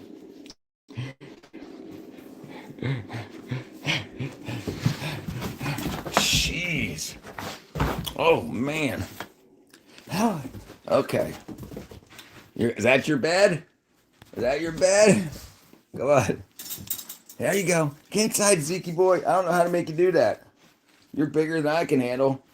You want to go in here? You want to go in there? You want to go in there? You want to go in there? You want to go in there? Am I supposed to throw a treat in there or something? Jeez. All right. What up, little toilet? No video feed, only. Use your phone. This is difficult. Do you see the size of this dog? I got to get the dog in that crate. I have no idea how to do this. Zeke! Jeez. Maybe I'll just shut the door. I got no idea. All right, where's your treats at, Zeke? Pharma companies. Not me. Pharma companies in the USA, if they develop a drug which is not offered by the 1970 India Constitution that tells you can make a generic version of the drug which costs $100,000 under $2. No, I agree. Look, brother, I agree. That's all got to change. And Trump just passed a law saying that America should pay the least. So if there's a drug made in America, designed in America, we often pay the most for it. And it's developed here, so we should get it for the least. So I think a whole bunch of that stuff's going to change too. Tyler's looking for a soulmate. It's a big old doggo. Sounds like the owners did really their due diligence. Prefer you listen. They absolutely. She texted me while I was streaming, saying, "Hey, sorry about the late notice. Can you get the dog upstairs?" And I'm like, "Okay. What's that big old doggy? Is that big old dog?" I don't know, dog. Gee, don't jump on me, dude. Dude, this dog, I don't know. I'm 6'4", and let me see if I can turn a light on here somewhere. I don't know where. Okay, there's one. I'm 6'4", and this dog is up to my waist easy. Look at this thing, dude. If he jumps up on me, he's definitely taller than I am. Sounds like, what's that? Notorious? Notorious wants to say hi to big old Zeke. Big old Zeke, look at them jaws. Look at them jaws. How you doing? I don't know where the treat's at. I don't want to just start going for their stuff. Let's take a guess. No. Oh, there you go. Oh, those are human treats. Dude, you can get anything off the counter, dude. You're huge.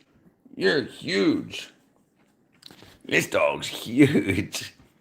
Raid the fridge, raid the ferry. All right, let's see. Organic lactose-free milk and coffee creamer. I'm just looking for some like wet dog treats. All right, I don't know. These are my eggs. These are eggs I gave them from my yard. All right, let's see. Zeke, I don't know how to get you upstairs, buddy. Oh, they got a record player. All right, let me not show off their house. What's the dog doing? Being a dog, walking around. Come on, let's go. Come on, buddy. Come on, Zeke. I guess I'll close this. You're just going to freaking step right over it. Come on, doggy. He would knock me over this edge. Don't knock me over. I feel like I got to hold the freaking railing. Come on, Zeke. Come on. Come on, buddy. Come on. Get inside. Get inside, doggy. Get inside. Good dog. Good dog, Zeke. Good. Sorry, brother. I hate doing this, man. I hope you're all right, buddy. You gonna go to bed? I'll be back at 9 o'clock in the morning. All right. You take a nap, buddy. You look tired. All right, Robert, brother. Okay. All right. I don't know. Oh, wow, look at this. They got stairs lights. Look at this. That's pretty cool. He just needed you to hang out with him for a little bit. Yeah. He wanted to hang out for a little bit. All right, I'm gonna leave those lights on there. I would have caulked around this so it didn't have any light leak. A more solid look, you know what I mean? Get that light leak taken care of. I don't know why my eyes go to stuff like that. Yeah, that dog, dude. Huge dog. Big old dog. All right, we made it. He looks sad. Well, the last time I watched him, he was on antidepressants. And they were like human antidepressants. I remember reading the bottle. Yeah. But I'm sure he wanted to stay up and play. But there's people coming over at 9 o'clock, and I don't know if it's the housekeepers or whatever. I don't have housekeepers, or somebody, and the dog. Obviously, that dog, it's a big dog. Now I don't know how to shut these freaking lights off in here. All right, I'm gonna keep one of these lights on. All right, because I need to be able to find my way back in. All right, there we go. All right, let's go back to the studio. All right. Jeez, I can't see anything. Man, I don't know if you can hear this air conditioner. It's rattling. Big old sums and guns. But anyway. All right, doors latched. All right, dog's in. What do? I'm a live streamer and handyman. I help my neighbors and I live stream and hit the like button. We're almost at 20 likes. Come on. Let's see if we get to 20 likes before I get back into the studio. So I help a brother out. Give a like for Zeke. What are your 5 favorite YouTube channels? Oh, good question. Good question. My 5 favorite YouTube channels. Let's see. Besides my own, I like that's a good question. Well, there we go. Ready? All right, here's the out front of my house.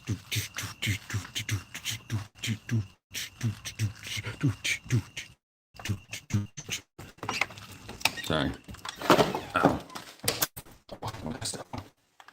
Okay, sorry. Oh.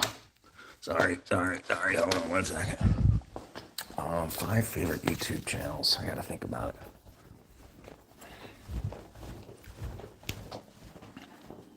it. Okay. Wow.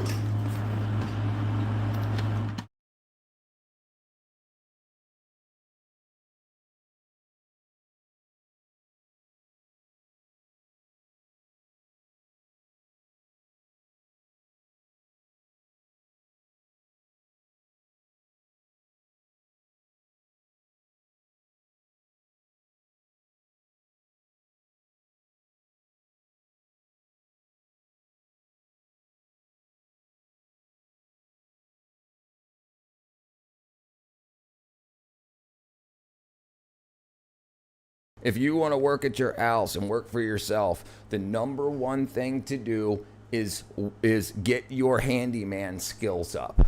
Throughout your life, you just go wherever neighborhood you move into, you go around to every single neighbor and do what I did. Say, I'm leaving the movie industry. I want to do YouTube full time.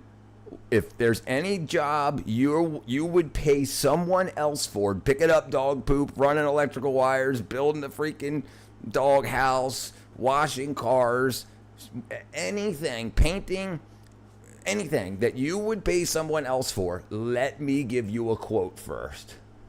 And then I give them a quote. I just use the local like handyman rate, and then I knock it like a third off of it or 2/3 off of it. They buy all the materials, I just do the work, and it's a great way. People always need stuff done, and you don't have to leave your neighborhood. And then every once in a while they'll say, hey, my friend down the street wants something, you know, whatever. And that's the best thing that I could offer. How did I switch the frame? Because I'm awesome.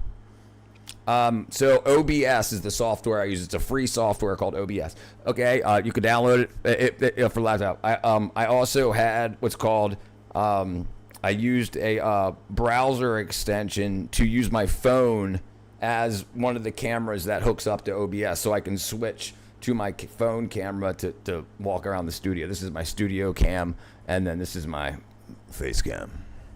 But also, boom. But also for if you want to be rich, if you want to be really wealthy in the next 5 years, learn how to install AI locally.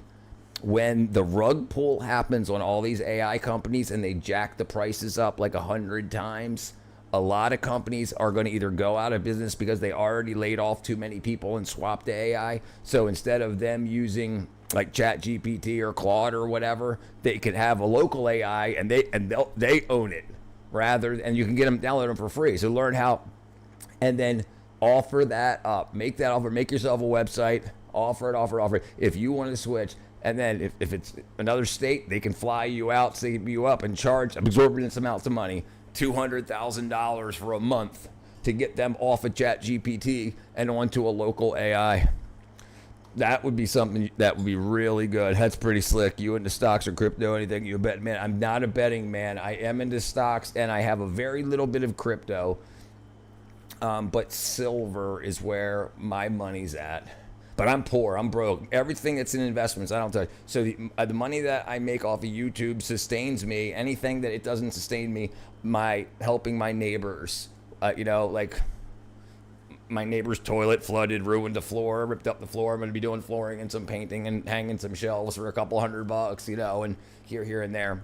And there's plenty of people in the neighborhood, but absolutely, you have to understand, if you have the frame of mind where you can be of service to people, what can you do for people? Not how can I get rich and screw everybody over? No, what can you do? And so like the handyman stuff, even lawn mowing, stuff like that, you can make a lot of money.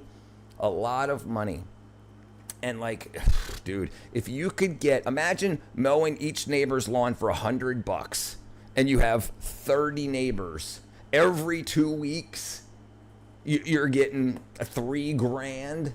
Say they only do it once a month, $3,000 a month extra money, and then you just go from neighbor to neighbor to neighbor to neighbor to neighbor to neighbor to neighbor to neighbor to neighbor to neighbor, and you just keep going in a circle. Like that's a good gig if you don't mind. And then after your first couple lawns, you can buy a used 0-turn mower and really make it happen. It's really good if you can help your neighbors. They will offer you everything. It's very, very good. What's my favorite YouTube channels? That's a good question. I don't know if I have any like supreme favorites. I have old and some of the ones that I used to love, I hate. Like I used to love iDubbbz, but he kind of went like way overboard.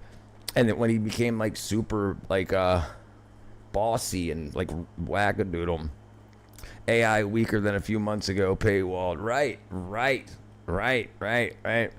Do handyman work too. I only pay $600 in rent, investing the rest. So if the world ends, I lose my investments. I got some skills, right? And you're doing it right. You're doing it right. That's what you should be doing. You should be investing all of your extra money, not putting it into the bank. You should be investing it. You don't want your money just to rot. If you put it in the bank, you're losing money. You're losing money because inflation is more than the interest that banks pay.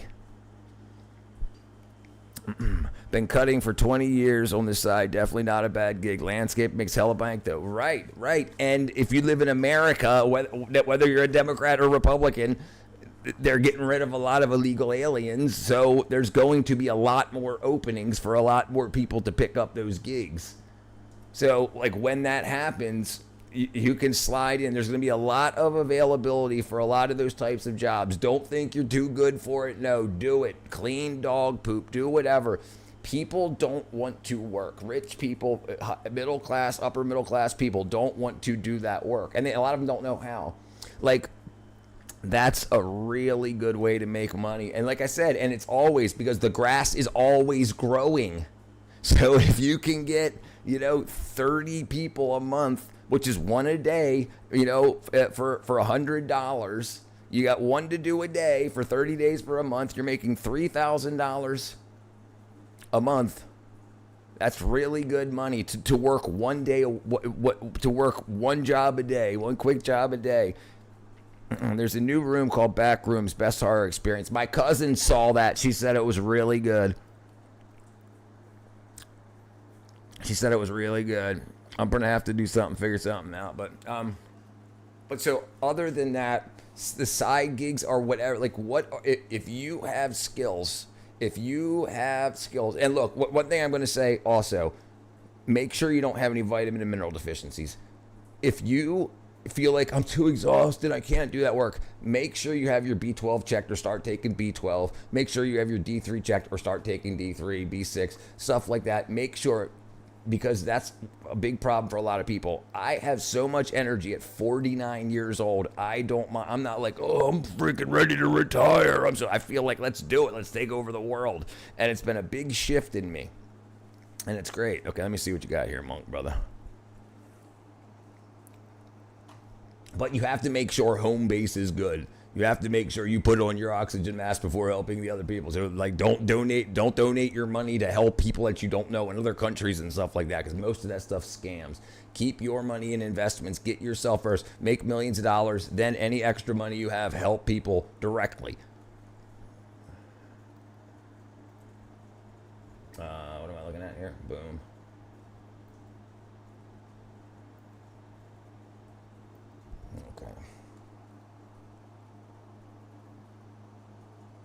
Rise announce your people now for blessing, for breakthrough, for oh God, for open door, for promotion. Is this my competition?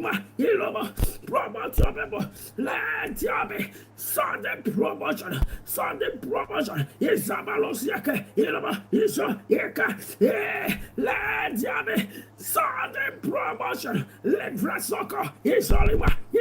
Ika. Abba. Iso. Oh God. Rise, let Jabe, Sunday promotion, Lebrazo, Eke, Isabalaba, Sunday congratulations for your people, Isabalabasuria, those that have been shot in your life today. Open. Hey, doors that the enemy shut today, it must be open. Fire, Libraso, Iso, Ikalama, Jesus, Libaba, people, Librasaba, Lima, Abalima. Dude, now we're all probably cursed. Jeez. Especially with the ticks booming this year. Some people just say that not doing it. Right. Absolutely. Right. Absolutely. A lot of people are going to be scared of that. Don't be scared. Be scared of whatever you want to be scared of, but don't be scared. And go out there and get it done. And understand that a big issue is with that kind of stuff is a lack of sunlight. People that get sunlight, the more people that get sunlight, they don't die of skin cancer more. They actually live longer. People that and they have less common disease. Sunlight, there's something about sunlight, all the different wavelengths of sunlight that can help a lot of stuff. Back in the day when we had sanatoriums in hospitals, they had their hospital beds would go outside. Sunlight was part of the prescribed treatment. Now they don't want anybody knowing about vitamin D and sunlight and whatnot to help people. And now they're trying to sell stuff like red light therapy for people to stay inside instead of going out and getting sunlight. And people are so scared of sunburn and skin cancer that they slather on sunscreen rather than making sure they got good levels of vitamin D so they don't get sunburned. It's crazy. No, that was satanic, Dorjean, brother. Yeah, but right, especially with ticks this year. Some people say they ain't doing it. They're taking over the friggin' world this year, man. They're bad. Yeah, they're bad down the way. I have a hole in my side right now. I got bit by a tick about a week ago, and it's finally healing up now. I had to put the ivermectin on it. I got ivermectin cream, horse paste, and it worked. I know South Americans enter your country illegally, but instead of calling them illegal migrants, Americans call them illegal aliens. Well, the legal term is illegal alien. Like if and when you're legal, you're called a legal alien. Like that's the actual term that's been used since like the 1700s. Alien wasn't about space people until like the 1950s. The word alien meant people not from your land. And then in the 1940s and 50s, when outer space became real popular, that's when alien changed to being from outer space. But alien was absolutely term alien regarding to migrants. Term.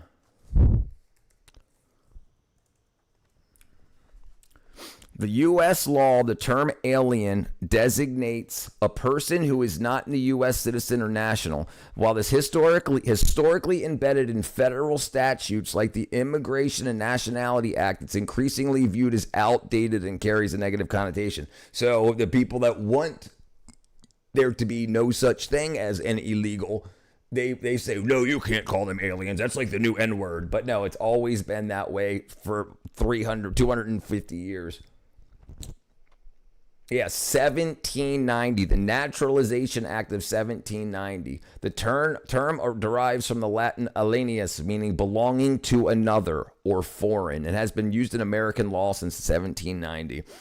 Yeah, so we're all cursed now. Yeah, a lot of people don't know that, Kraken, brother. Yeah, so it's just people that want to say things online to make someone else look bad. Like they say, when Trump says illegal alien, it's like he's talking, but no, that's the law. That's why he's saying it. But people, like you didn't know that until right now. So you thought Trump was being a jerk, but he was just saying the law. And because he's 80 years old, that's the way he's right. Yeah, that's the way it was, brother. Then he come from Mars, so technically ET is an alien because he's not from the U.S. That's right. He needs to get himself a green card. Yep, history is one of the most important things you can study, and on your own, like studying history in school.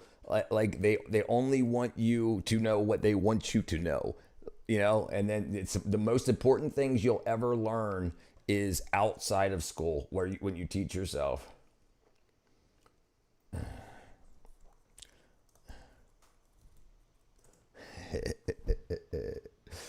I love it. Shit, where did you find ivermectin, man? I thought they banned that a long time ago. Glad you're okay, man. You can get it. You get a Tractor Supply. Over the counter at Tractor Supply. I mean, I've got tablets also, but yeah, the paste you get from Tractor Supply. You can make your own, absolutely. I'm from Planet Neptune. What up, CEO Jacob, brother? Them drama. Do some native English speakers actually not know what it means stranger? Yeah, most people don't know. Like most kids today, because their teachers lie because they're wackadoos. So they say, he's being rude by calling them aliens like they're space aliens. They're just making stuff up to make Trump look bad or whatever politician look bad. But no, yeah, so that's why they don't know, because they're not going to teach kids. They should be teaching kids the correct law, like when they're teaching them this stuff. But they don't. They lie, and they say that they're not breaking any laws and calling them. And the thing is, what about the ones that aren't migrants? What about the ones that aren't coming here for work? What about the ones that are coming here to sell weed in fake dispensaries, like we just watched that video? The possible Lyme, yeah. Combat Ligma. That's mind-blowing, brother. Yeah. They don't teach good stuff in schools much anymore. No. You will get your education outside of school or right here on this channel. What's up, Kat? Yeah, I won't lie to you guys. I'll tell you straight up with everything. I don't care about the Democrat, Republican stuff like that. I'll tell you the truth about what's going on. The best of my knowledge. I'm pretty bright. I learned how to learn a long time ago, and I taught myself a lot of stuff. High school dropout, college dropout. I'm going to bed in like 5 minutes. She came tonight. Hit the like button. Thank you, Cat. All right, let's see what's going on here. Okay, what happened? The heart of a nuclear bomb. People are catching HIV left and right. That's not good. Stranded on an island for 18 years. Returning home is even worse. Oh, I got the hiccups now. That was pretty awesome. Yeah, bro. No way. How sweet. Everyone should have that in their emergency stash. Is horse paste good for anything else? Yes, brother. Yes. Yes, absolutely. Any kind of skin cancers and stuff like that. Dude, there's so much data now saying that antiparasitics basically tell the body, if this doesn't belong here, do stuff to get it out, rather than just working on the parasites. So like antiparasitic research on like cancers and stuff, it's saying it's got things that change, that tell your DNA to activate different parts of the DNA to help reject things out of your body. So it basically antiparasitics like ivermectin, fenbendazole, mebendazole, they just tell your body, if this doesn't belong here, it helps you get it out. Whether it's a parasite, a bacteria, whatever, parasite, bacteria, virus, yeah, whatever's not supposed to be there. Gwen, it mates in it. Fear mongering, yeah, got it. I used to be a Republican, fearing that HIV video. Yeah, I tell you what. I mean, every voting cycle, I switch who I vote for. So 3 years ago, or 3 election cycles ago, I voted Democrat, which means I didn't vote for Trump. Then I voted Republican when Biden was in office. Then I voted Democrat when Trump was in office. Now I got to vote Republican next election cycle. I recommend all you do the same. My grandmother has hearing aids. The next county over has a bunch of refineries, and they have an awesome welding program. A lot of kids have certifications, ready to test certifications right out of high school. And listen, certifications are more valuable in a lot of cases than degrees. A certification shows that that's something that you're interested in, that you want to get to work right now. College teaches you a lot of crap and very little about whatever your degree is in. But degrees are direct. You only learn about what the certificate is in, so you're more tuned for the job. Learn, if you are thinking about going to college, learn as much about your major before you get there, so that you'll see, because a lot of people think about what they want to do in college, and then when they get there and they spend all this money, they're like, oh, this sucks, I hate it, but I'm going to finish it out because I'm already here. So make sure you know what it's all about, because it's free. So before you spend money, why don't you see how much you can learn for free? Sometimes your skin can get ashy. Yeah, brother. Far out, man. Thanks for explaining it better. You're a very smart guy. But hey, brother, and I'm blessed with knowledge. Hand to God, I've got a lot, and I don't even know where I get it all from. But that's what I want to do. That's why I call it. That's why I got a channel like 110th grade. I want to be able to learn everything I don't know and teach everything I do. Try to save the world and help as many people while I'm doing it. What's up, the core, brother? Doing good. What am I watching? Okay, I see it. Sorry.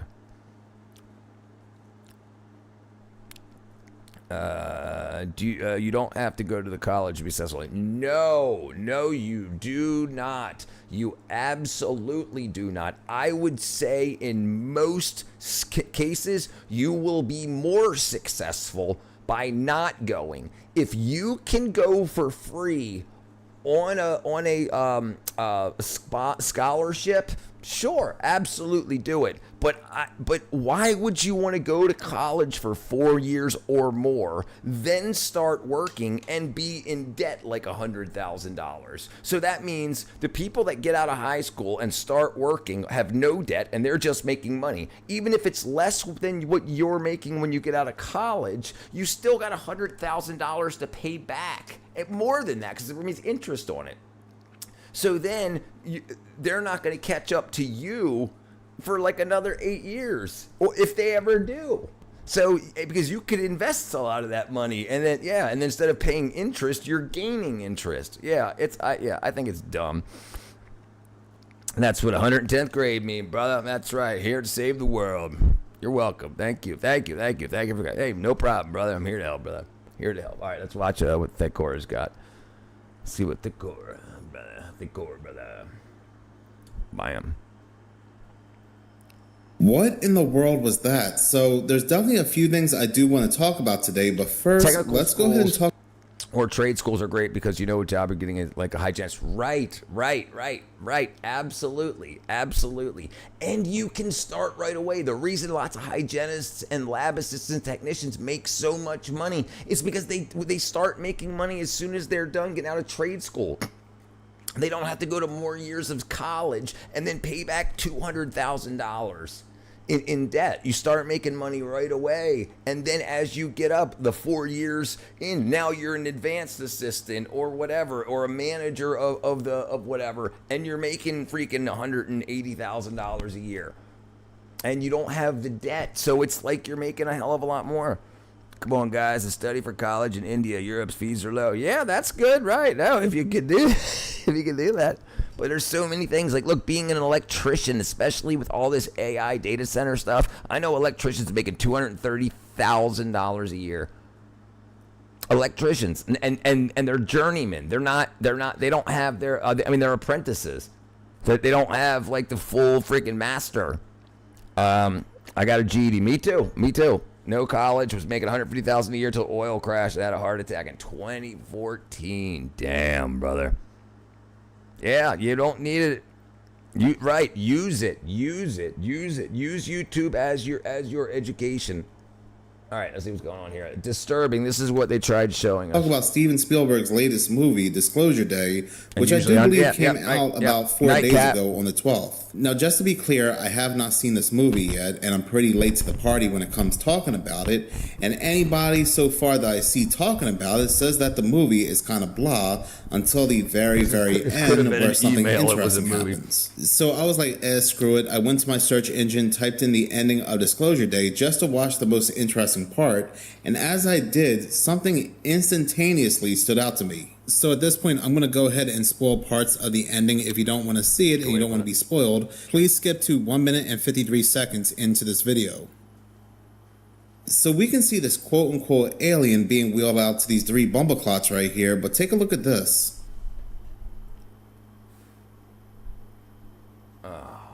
Look at this shot with the lights surrounding it and that piece of equipment behind it gives this quote-unquote alien the appearance that it has wings. There's no way this wasn't intentional artistic symbolism that we see a lot in these movies. And that was the very first thing I picked up on. Or your God is an alien.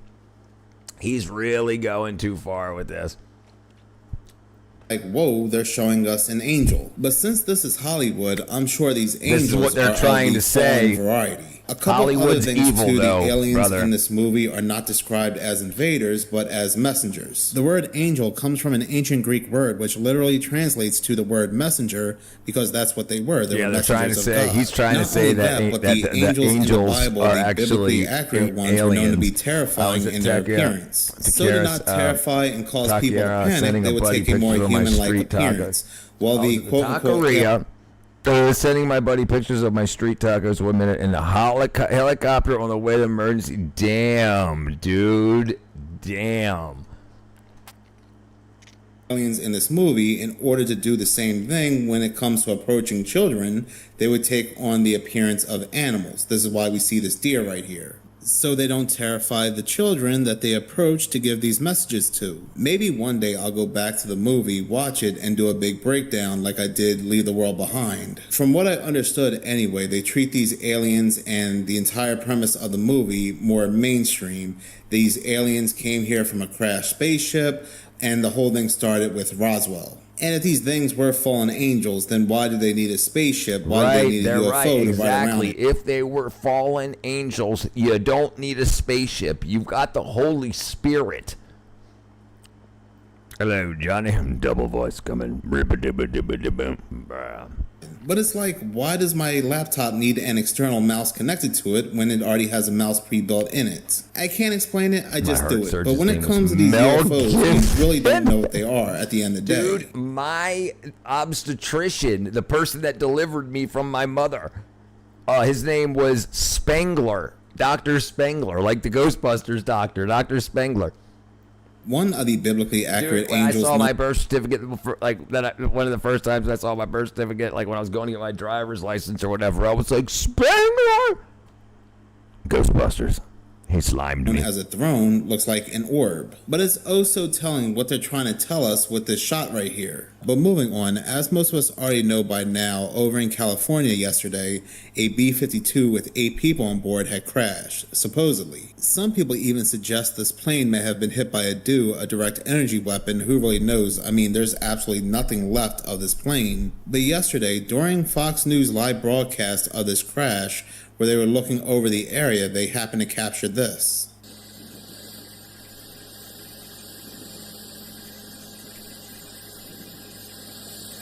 What the heck was that? Something red just shot through. Wow. Right there. What is that? Oh, it's a balloon.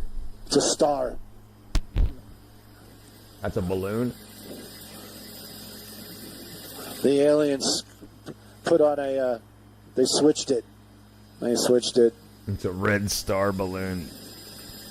I'm kind of glad I caught. I'm not open to a PA. I'm not what? Trying to brag, but it's pretty good. Ow. Dr. Weeder.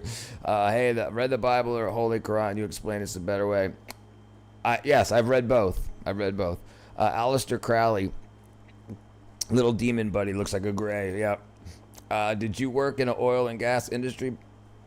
He said oil and gas, I believe so. But yeah, man. What did you do prior to hitting the floor and getting in the helicopter? That because I could just imagine somebody watching the video and they're like, "Was a UFO was right there in his shot and he didn't even know it."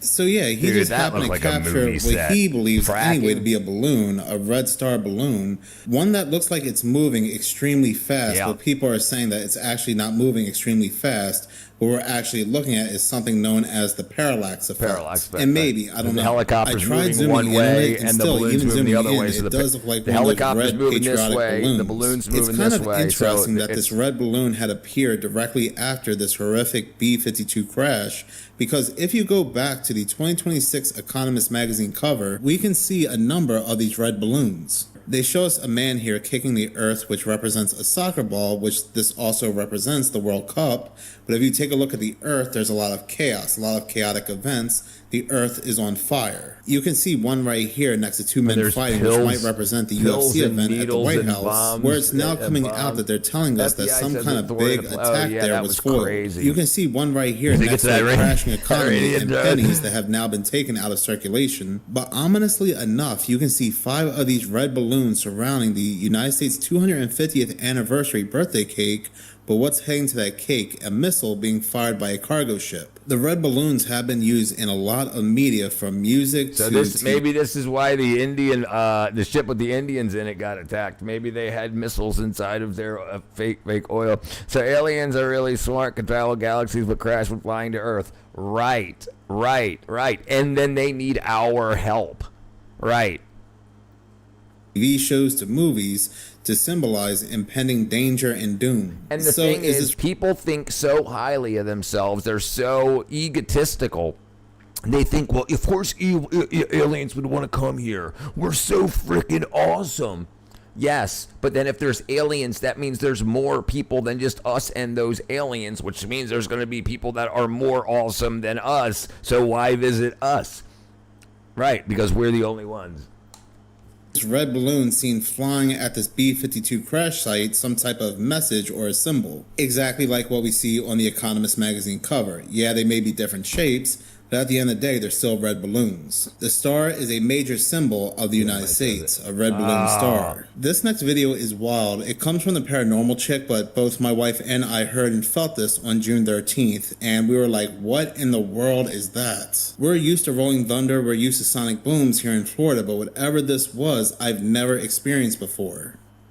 The sonic booms are back, but this time it's coming out of Florida. On the night of June 13th, 2026, multiple witnesses are coming forward with claims of this bright flash of light and then this huge sonic boom that literally shook their homes and cars. I have multiple videos from different witnesses who captured this thing through their home security cameras, and the very first one captures the bright lights in detail. But the question everybody's asking, what caused this? What was this sonic boom? Take a look at these next set of videos, comment below, let us know what you think.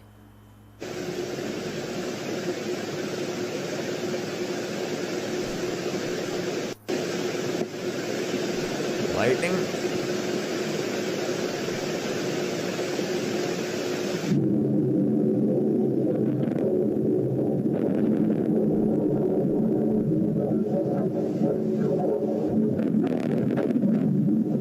I can't hear it. It's easy to have strokes and heart attacks out there. I know it for dude late 20s, early 30s who had strokes, long hours, hard work, probably hard, yeah, so bad health. Yeah. Yeah, brother, listen, it's absolutely work hard, play hard. Like those guys out there, they work hard and they play, they partay. Before having the same fate, glad you're all right and pulled through. Yep, absolutely. I'm glad he is too, brother. Here with us. I was 44 when I had mine, but it runs in the family.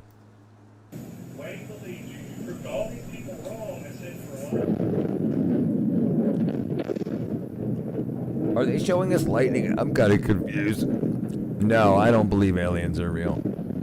I don't believe it. Indian, Pakistani are also aliens. Those who are in the U.S. Yes. Aliens to the U.S. And we are aliens to them. We're aliens to them. Alien just means foreigner.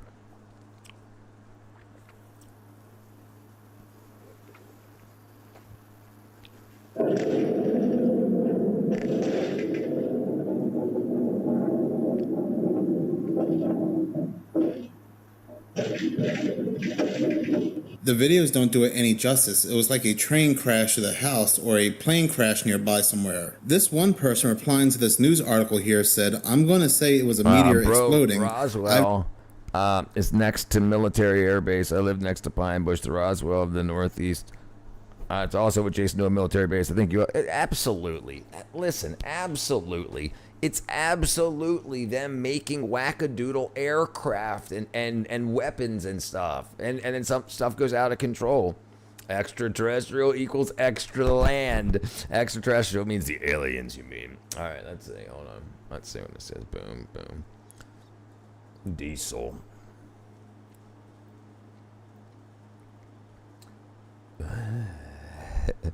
Extra territory. Do you believe in UFOs? Unidentified flying objects, you know? No, that is nonsense. People from other planets visiting us? Invading, maybe? Nobody is interested in invading this madhouse. What up, chef? Do you believe in UFOs? Best just say unidentified flying objects, you know? Other planets. No, that is nonsense. Modi People and Trump, from other planets visiting us? Invading, maybe? Nobody is interested in invading this madhouse.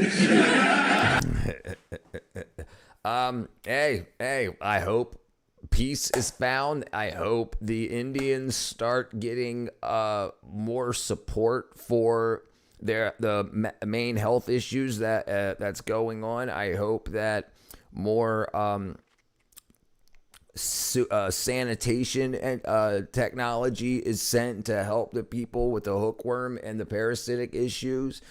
And I hope that we start, I hope that India starts working on having the big corporations in India start moving a bunch of their manufacturing here, and we can have a good relationship. That's what I would hope. If we can, if we call Mexican aliens, can we call aliens Mexicans? Dun, dun, dun, dun, dun, dun, dun, dun. Fracking is where it's at. The oil rigs doing casing, except they out there expect to be out there 30 to 60 hours straight. The smarter ones choose fracking, more laid back and better benefits, and more robotic.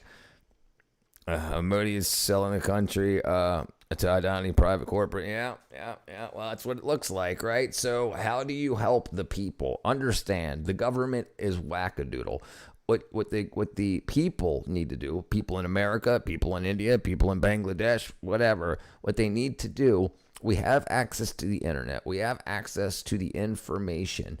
One of the biggest things, regardless if people want to talk about it or not, the way you can calculate the cognitive health of a nation is how it handles its sewage and water.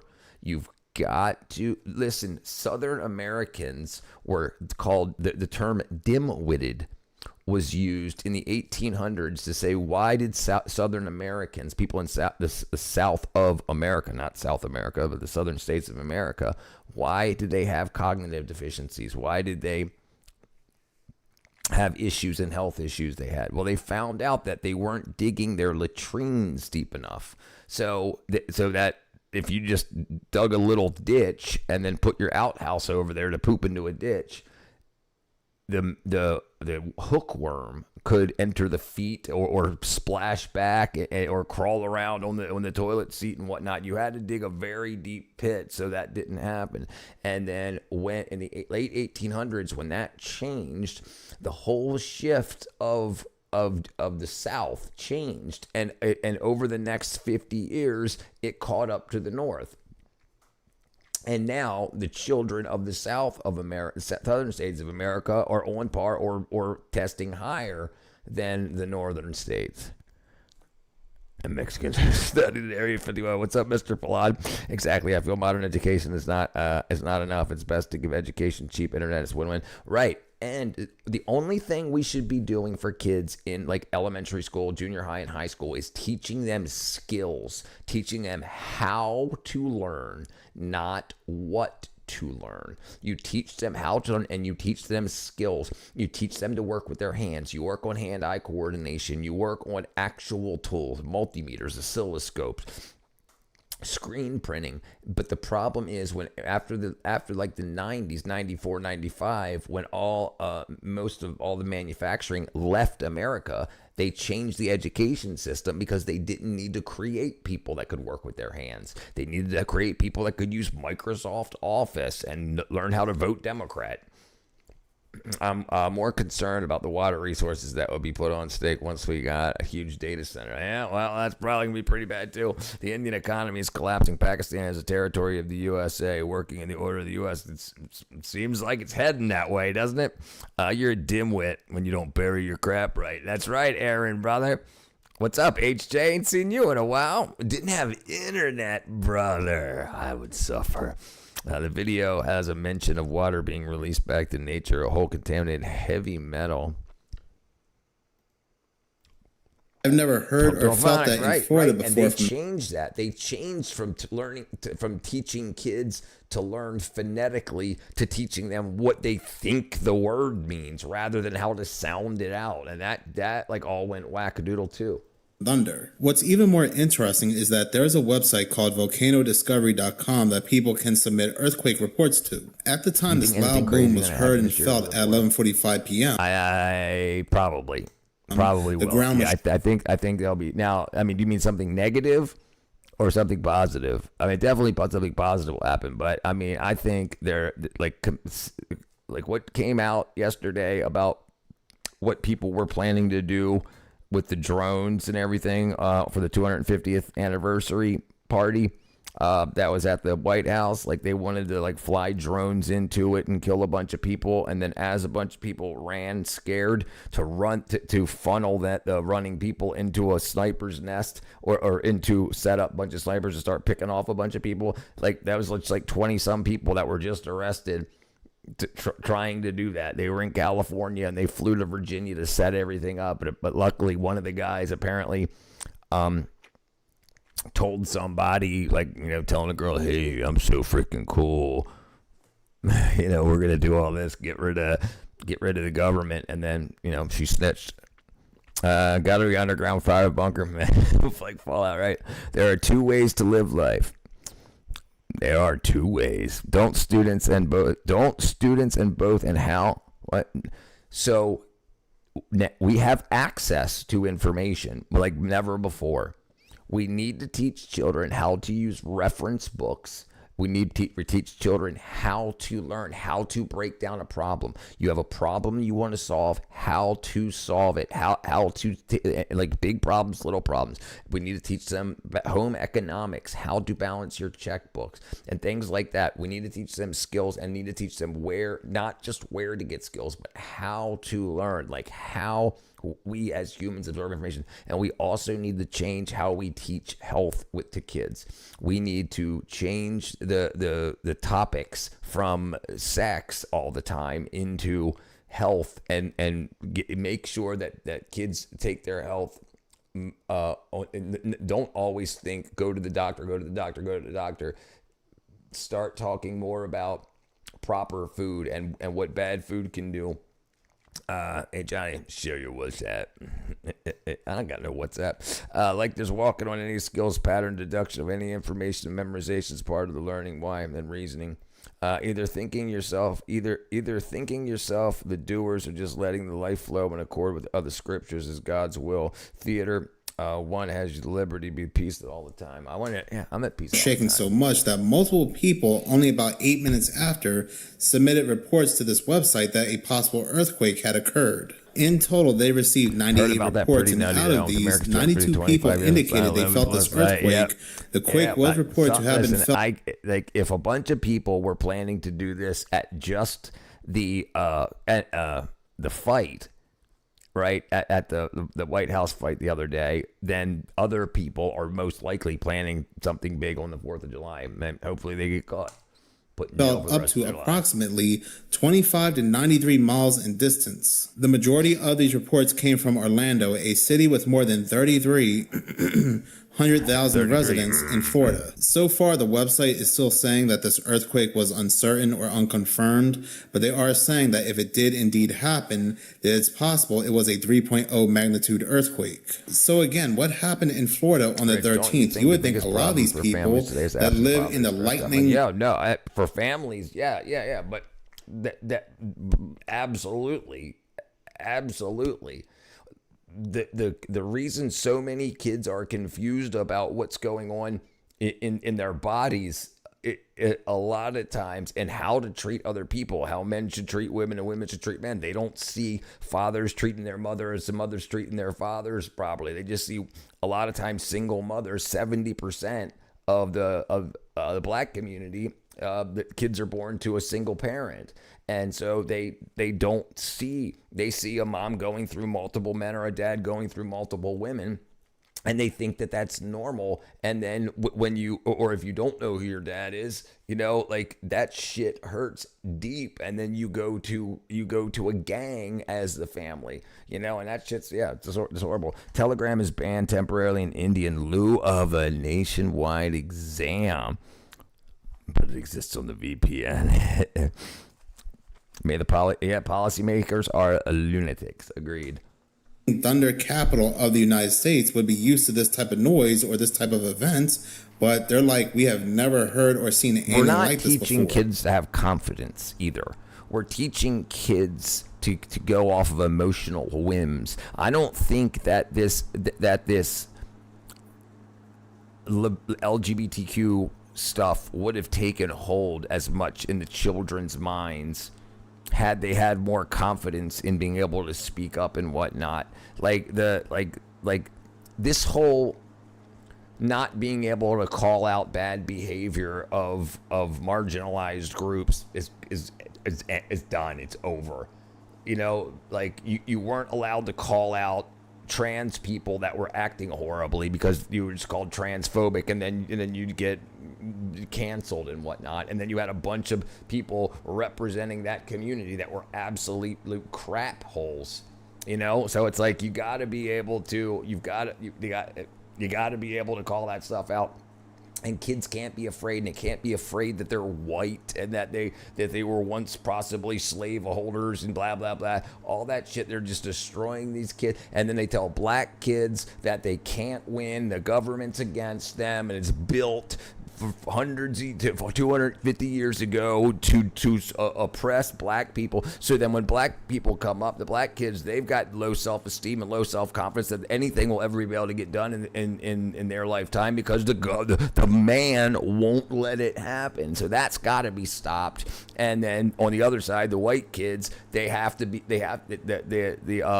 the man has got to stop telling all these kids that you're so worthless that because your great grandparents, or most likely not, did this and that, when only 4% of families even owned slaves in America, and they weren't all white. So like all that stuff, because kids, they were taught what the teachers wanted them to learn, rather than saying, like, when we teach about slavery in school, we should go back another 100 years, not just right to the American transatlantic slave trade. Because if you go back another 100 years, they know that everybody was a slave. But most people that I talk to today, even like 18, 20-year-olds, they think slavery only existed in America. And it was just white people owning black people. They didn't know that black people sold slaves. They didn't know that black people bought slaves. Like, they have no idea. So all of this is set for this like white guilt stuff. It's just wackadoodle. Yeah, that's got to end. Yeah, there ain't, because the safe spaces. There's not people running in being like, my heart, I'm gay and I just don't. That's not happening. That's not happening. They're being used as sex meetups and ways for sex pests to find. It's not happening. Perhaps profit-oriented Hollywood entertainment industry's distorted morality, striving to sell theater seats and video games. I don't know, brother. I can agree that they destroyed morality, but I don't think it was to sell seats. I think it was 100% for the programming. My grandfather had 2 ox, multiple goats, sheep, hen, buffalo, a big parcel of fertile land, and never went to work under some trading for currency. So and he never went to work trading someone his time for money. Gotcha. But the system rigged the family. Slavery was legal in the U.S. less than 100 years. The British colonized of slavery before 1776. And there are only 2 genders. Right. Confusing it for even an earthquake. But talking about earthquakes, I saw this video off Matrika's channel. The original creator is Ariana Masters. When it comes to that massive earthquake that happened in the Philippines on the 7th, she can't find it on the satellite feeds. So what is being hidden? Learned that the satellite feed on the NOAA slider is completely unavailable for the day of the earthquake in the Philippines. So if you look at this, look at that. There's 2 timestamps at the end of the day right there. That's it. Look at that. You can see all of the 6th, the 7th, nope. Then the 8th. 7th is gone. Not just on this view, but also on this one. Damn. There's nothing available on the 7th at all. Completely skipped. No slider, completely skipped it. How interesting. It's always around events that are worth really checking into. Now, I pull this stuff up every day regardless because I'm trying to create a record. This is driving me crazy. But this is driving me crazy. It's interesting when the freaking wackadoo government. All right, there we go. All right, let's see. What are we watching next, ladies and gentlemen? All right, Congo's milk train, Africa's most extreme railway journey. Family that changed faces in a weird way. What? Wow. He hasn't slapped. The radium worked until his jaw fell off. J.D. Vance humiliates the view. Demolish a bridge. They sleep in toxic waste. Even more regular. Big mistake. And I watched this here. Like, there is a huge problem that could be fixed in I think this is Bangladesh. Yeah, Bangladesh. And the you can see the city's waste pipes just dumping out into the Ganges. And it's not difficult. And there's a lot of men, able-bodied men, that could be used. The government could say, this big-ass hunk of land right here, we're going to flatten it, we're going to dig a bunch of settlement ponds, and then we're going to do treatment and make a treatment plant. And then all of that can start flowing into the treatment area before it's released. Like, and that would start in this next generation. You'd have a bunch of kids that won't have these parasites and infective diseases.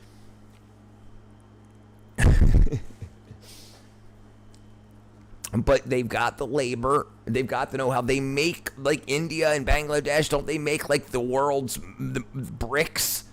So they dig and build brick wells by hand so they can make circles and they can fill them full of bricks on the outside to make septic tanks, to make settlement tanks, and they make electric motors and pumps there. So they have everything they need to make to handle this. But the reason that countries' experiments do well opposed to ones that don't, you can look at how they handle sanitation. And it could absolutely be taken care of. India could absolutely be burning trash cleanly. They could be using high temperature, low exhaust, low soot incinerators rather than the freaking 1980s incinerators that just blow bullcrap into the air. Did you know that Aramis Darwin, Charles Darwin's grandfather, wrote as a preface to Mary Shelley Frankenstein, and she consulted him with scientific terminology? I did not know that. I did not know that.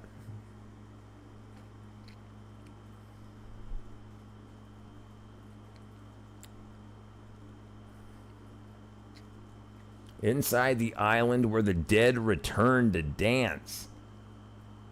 Oh, I don't want to watch that.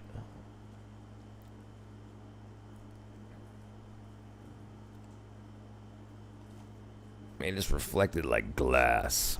Man, it's 11:30 already. Jeez. He just became their worst nightmare. Uh-oh. We'll watch that later. African man living with his 7 wives. Hair transplant surgery. India's infamous neighborhood. People who live with giant bears. End time prophecy. He cleaned his ears for 40 years. He may be the last. Oh, he's cleaned ears for 40 years. It's a rabbit hole worth going down. Who actually wrote Frankenstein. Uh-oh. Great. We'll have to do that tomorrow. Liberal white women, think before you sleep.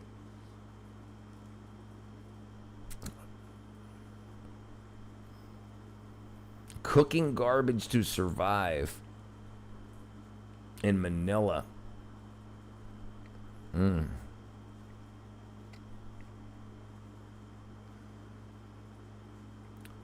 Haiti. Toughest camps in Haiti. Let's look at Haiti. Yeah, let's watch Haiti. Here we go. Let's see what's going on in Haiti.